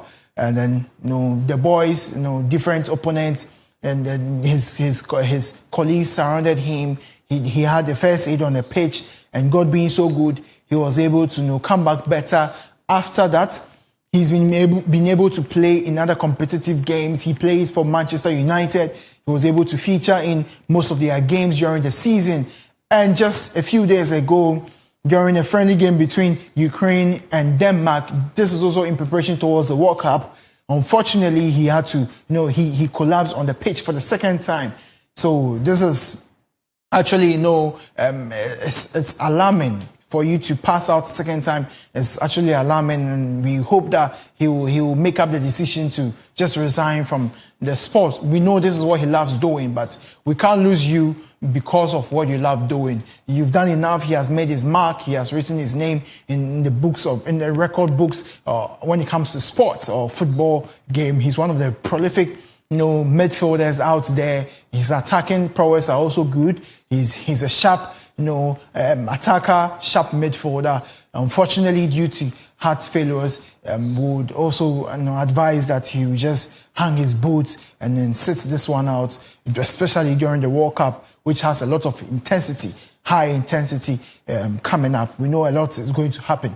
We hope he's going to sit back and watch the game. He issued out a communique stating that he's fine now, he's better, he's recovering, and he's with his family. So our thoughts and prayers are with him, Christian Eriksen. Now, our last story for today has to do with my arch rivals, Real Madrid. Yes, so Real Madrid had the presidential election just on Monday, which has Florentino Perez emerging the winner again. So now he's the winner. He's going to he won the election and he's going to remain in office until at least 2030. It's unfortunate because we have a young person, a younger generation who wanted to do something, who wanted to introduce something other than what Perez is known for. Yes, Perez is one of the best presidents Real Madrid has ever had. He's done so much for the team and the whole squad in total. But I think there is a need for other, young, minds to come in, chip in, bring in whatever they have on board. unfortunately, that's not what is happening. So yes, Florentino Perez has won again, and he's going to, take care of the team. This is his 8th election, and then he secured the election by winning 64.1% of the votes, finishing ahead of Enrique Riquelme. So Enrique Riquelme had, out of the 100%, he had 35.9%. Yes, if you subtract 64.1 from the 100%, yes, so that's 5.9% for Enrique Riquelme. So yes, now this is for Florentino Perez. He promises to bring on board Jose Mourinho, which of course we know he has already signed for Real Madrid as the new head coach. He has brought on board Konate, who is going to join as a defender. He's brought on board also Dumfries, who's also joining Real Madrid club. But we heard Jose Mourinho talking about the team. One of the best, one of the issues regarding Real Madrid is the defensive part of the team. So he's trying to equip the team. Florentino Perez also promised a Galactico signing. And the news speculating is that the Galactico is likely to be Olise from Bayern Munich. We saw a communique by Bayern Munich. They issued a communique that they are not going to let go of Olise. But this is football, this is sports, and this is the politics of sport. Anything can happen. So we will not sign that, we will not rule that out just yet. Now, this is for the sports update segment. I was your host for today. My name is Benedict Nketia Kwarteng. Next is the business segment with my colleague, Peter Nsia.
Hello there, good morning to you and welcome. This is the Business Update segment on the Koko Digest Morning Show. And as usual on this segment, we provide you with the latest in the world of business, expert analysis and market trends that will impact your business and investment decisions. I am Peter Nsia. Now to our stories. Investor demand for Treasury bills strengthened last week, helping the government to exceed 8 fundraising targets. In the latest auction, authorities raised more than planned and saw bids come in above the amount allocated, reversing 2 prior weeks of soft interest. Bank of Ghana data indicated total demand improved across short-term bill tenors, with the government accepting the majority of submissions. There's more to this story. The shortest dated bills drew strongest interest, while longer dated options also received solid bids.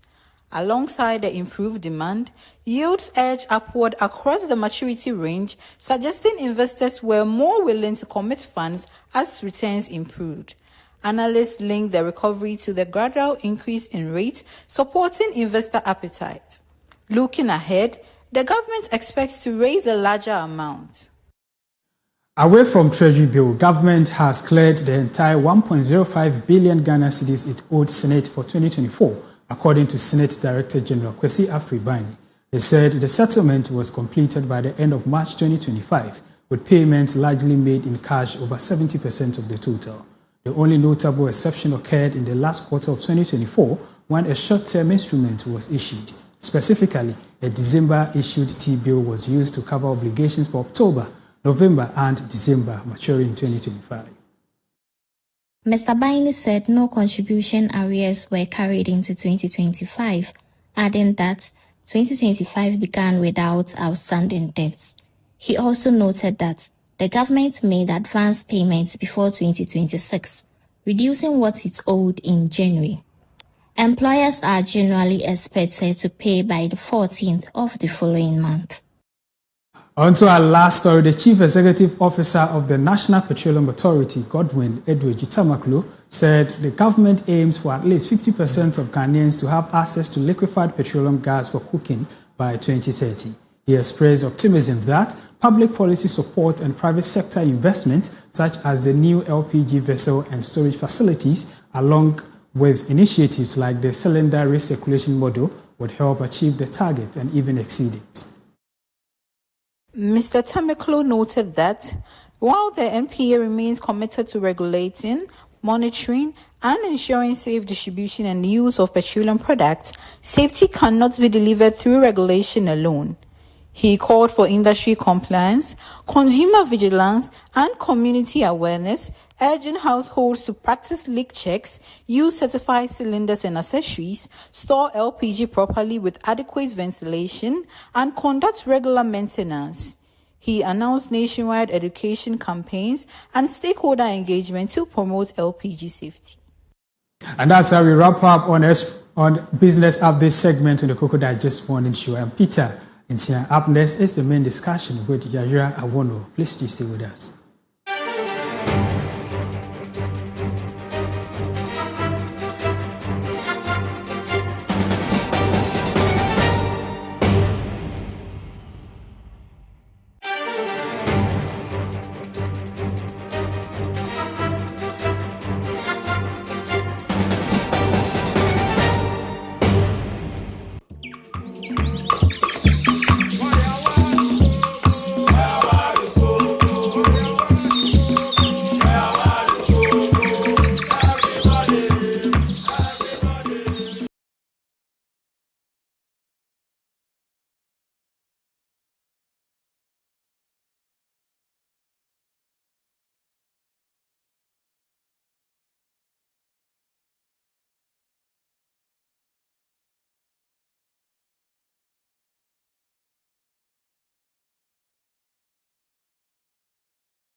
Welcome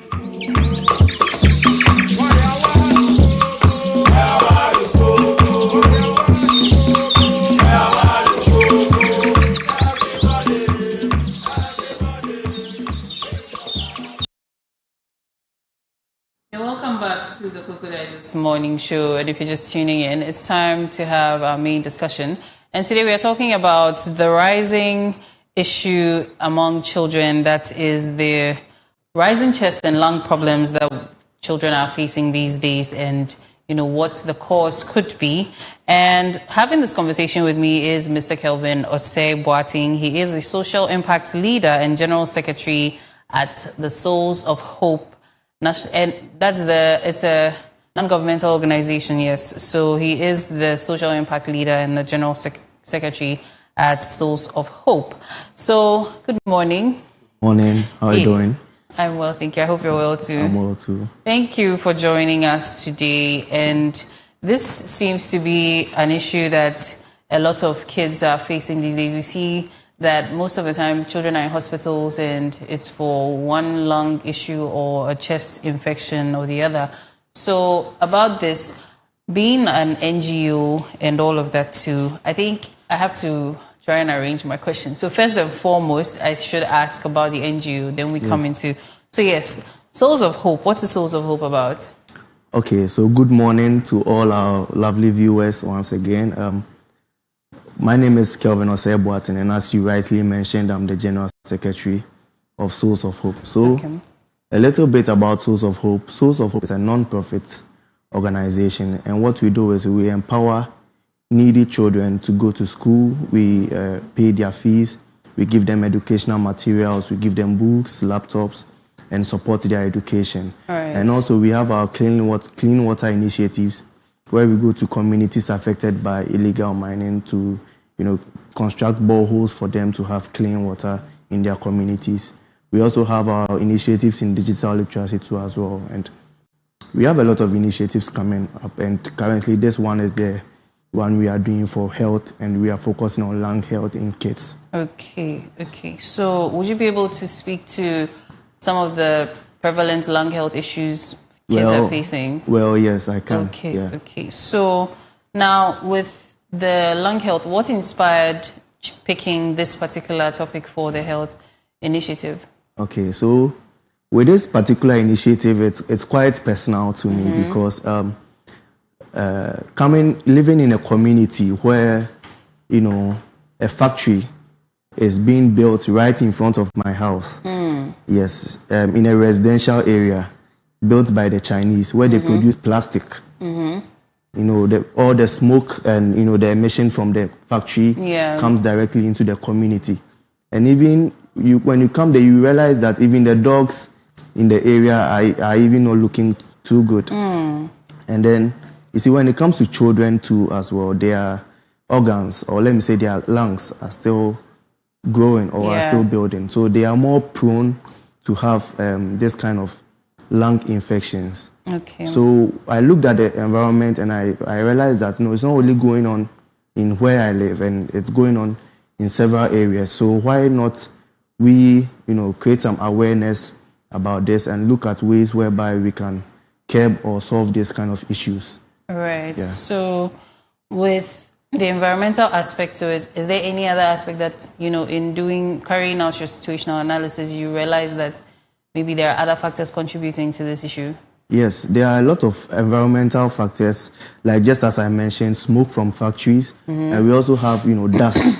When you look at some of our roads which are being constructed, for example, from the Pokuase to the Amasaman stretch, you realize there's a lot of dust. When you look at the Kaswa to Winneba Road, you realize there are a lot of dust.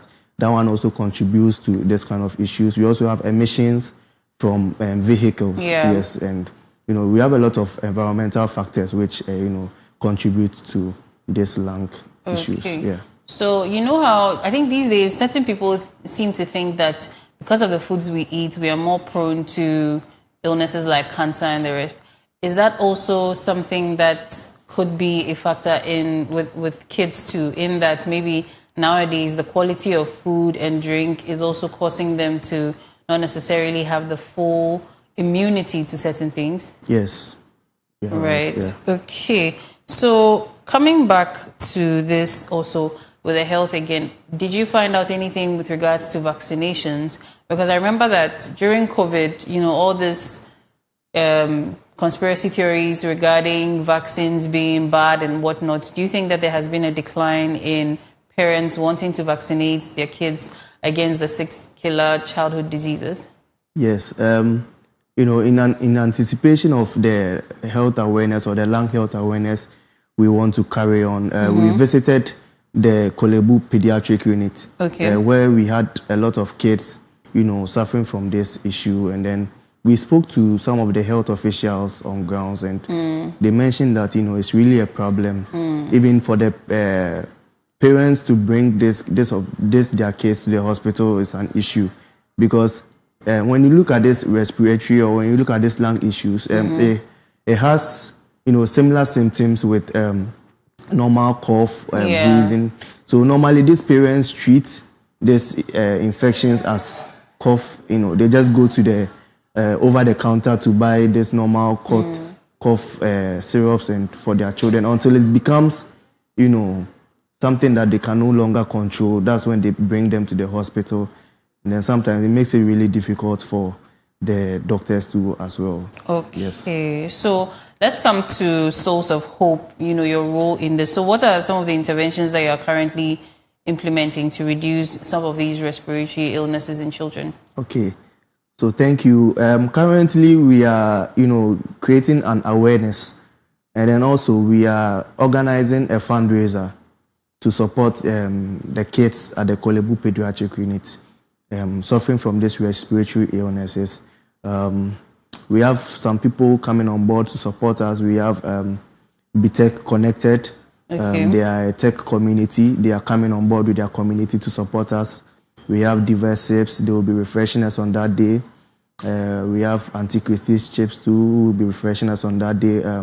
We have a lot of organizations coming on board to help us with this fundraiser. We have so many communities too.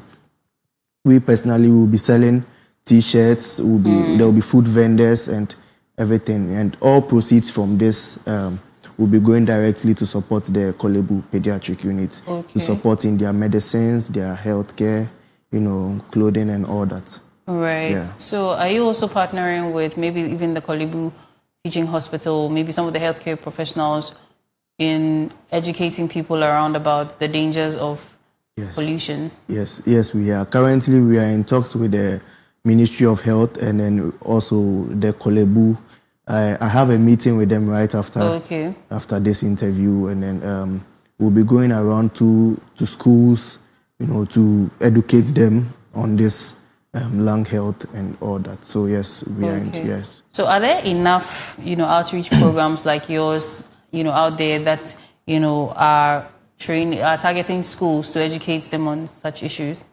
Okay, so currently with the research we did, we found out that yes, there are some outreaches going on. We have the World Health Organization, we have UNESCO, we have Volunteer Corps, and a few other organizations who are championing this initiative. And then we've also decided to add our voice to it because, Right. So you mentioned a few partners, but are there any, partnerships with I don't want to use the word top, institutions, but, the more popular institutions that are also coming on board?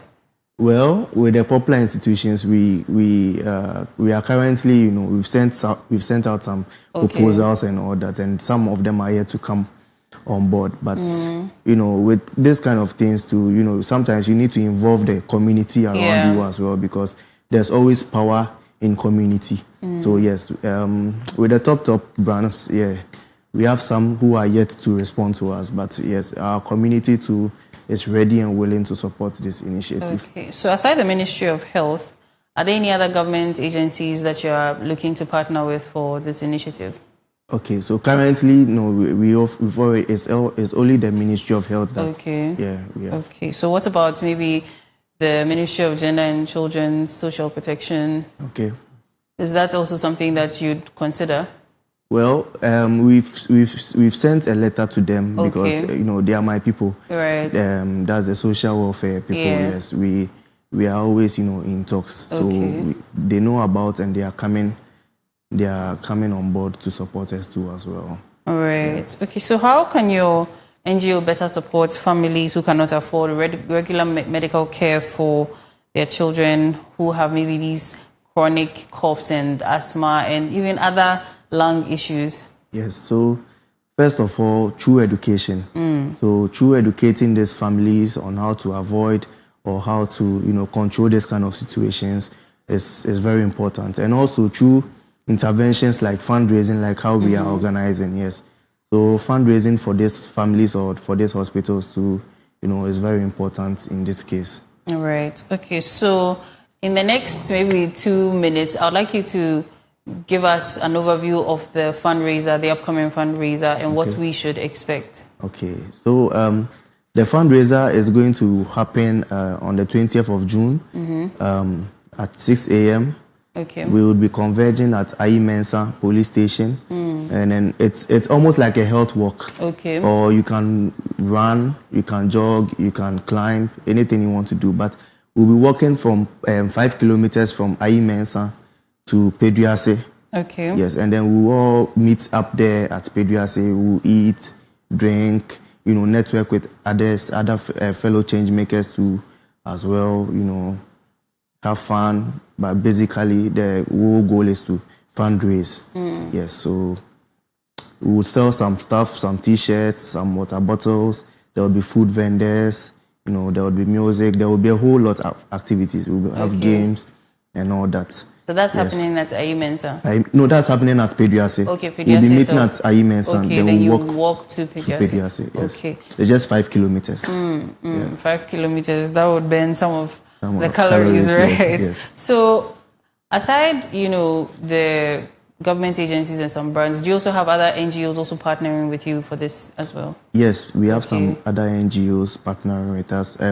BTech Connected, as I mentioned earlier, it's an NGO, but they are more into the tech space. Okay. Yes, so they empower women, they encourage women to get into tech, and all that. And we have some media partners too as well. We have Jojo Trends, we have Jata Nation, we have Black Creator Studios, we have NK Designs, who's designing all our flyers for the events and all that. So yes, we have a lot of people on board to support. Yeah. Okay. So I know we were supposed to also have a conversation with a medical professional. Yes, so would you also have medical professionals there to also participate? Yeah, we have medical professionals there to participate, and also we have a group of nurses too who would be coming to support us. After the walk, check your BP, a few health scanning and all that. Right. Yes. So will children also be part of this health walk? Can they walk the 5 kilometers? Yes, they can. It's not really that of a big deal, but then, you can just walk at your own pace, or you can decide to run, you can decide to jog, climb. And we encourage, children to also participate in this event. Since it's a health event, it's a general health event. So, yes, we encourage people from all walks of life to join us for this walk. Okay. So wrapping up, what's the one thing you would want viewers to take away from this conversation and for the upcoming fundraiser? Okay, so I would urge all our viewers to come and support us on that day. Load your wallets, come and support us for a good cause. And then, yes. And then also you can look us up on all our social media handles. Source of Hope on Instagram, Source of Hope on LinkedIn. You can visit our website, www.sourceofhope.org. We are also on Twitter, and yes, basically all social media. All right. Yes. Okay. So yes, let's take a look. One more look at the flyer so that we can take note and then also make our way to the fundraiser. So yes, let's take notes. The converging point is at the Ayi Mensah police station.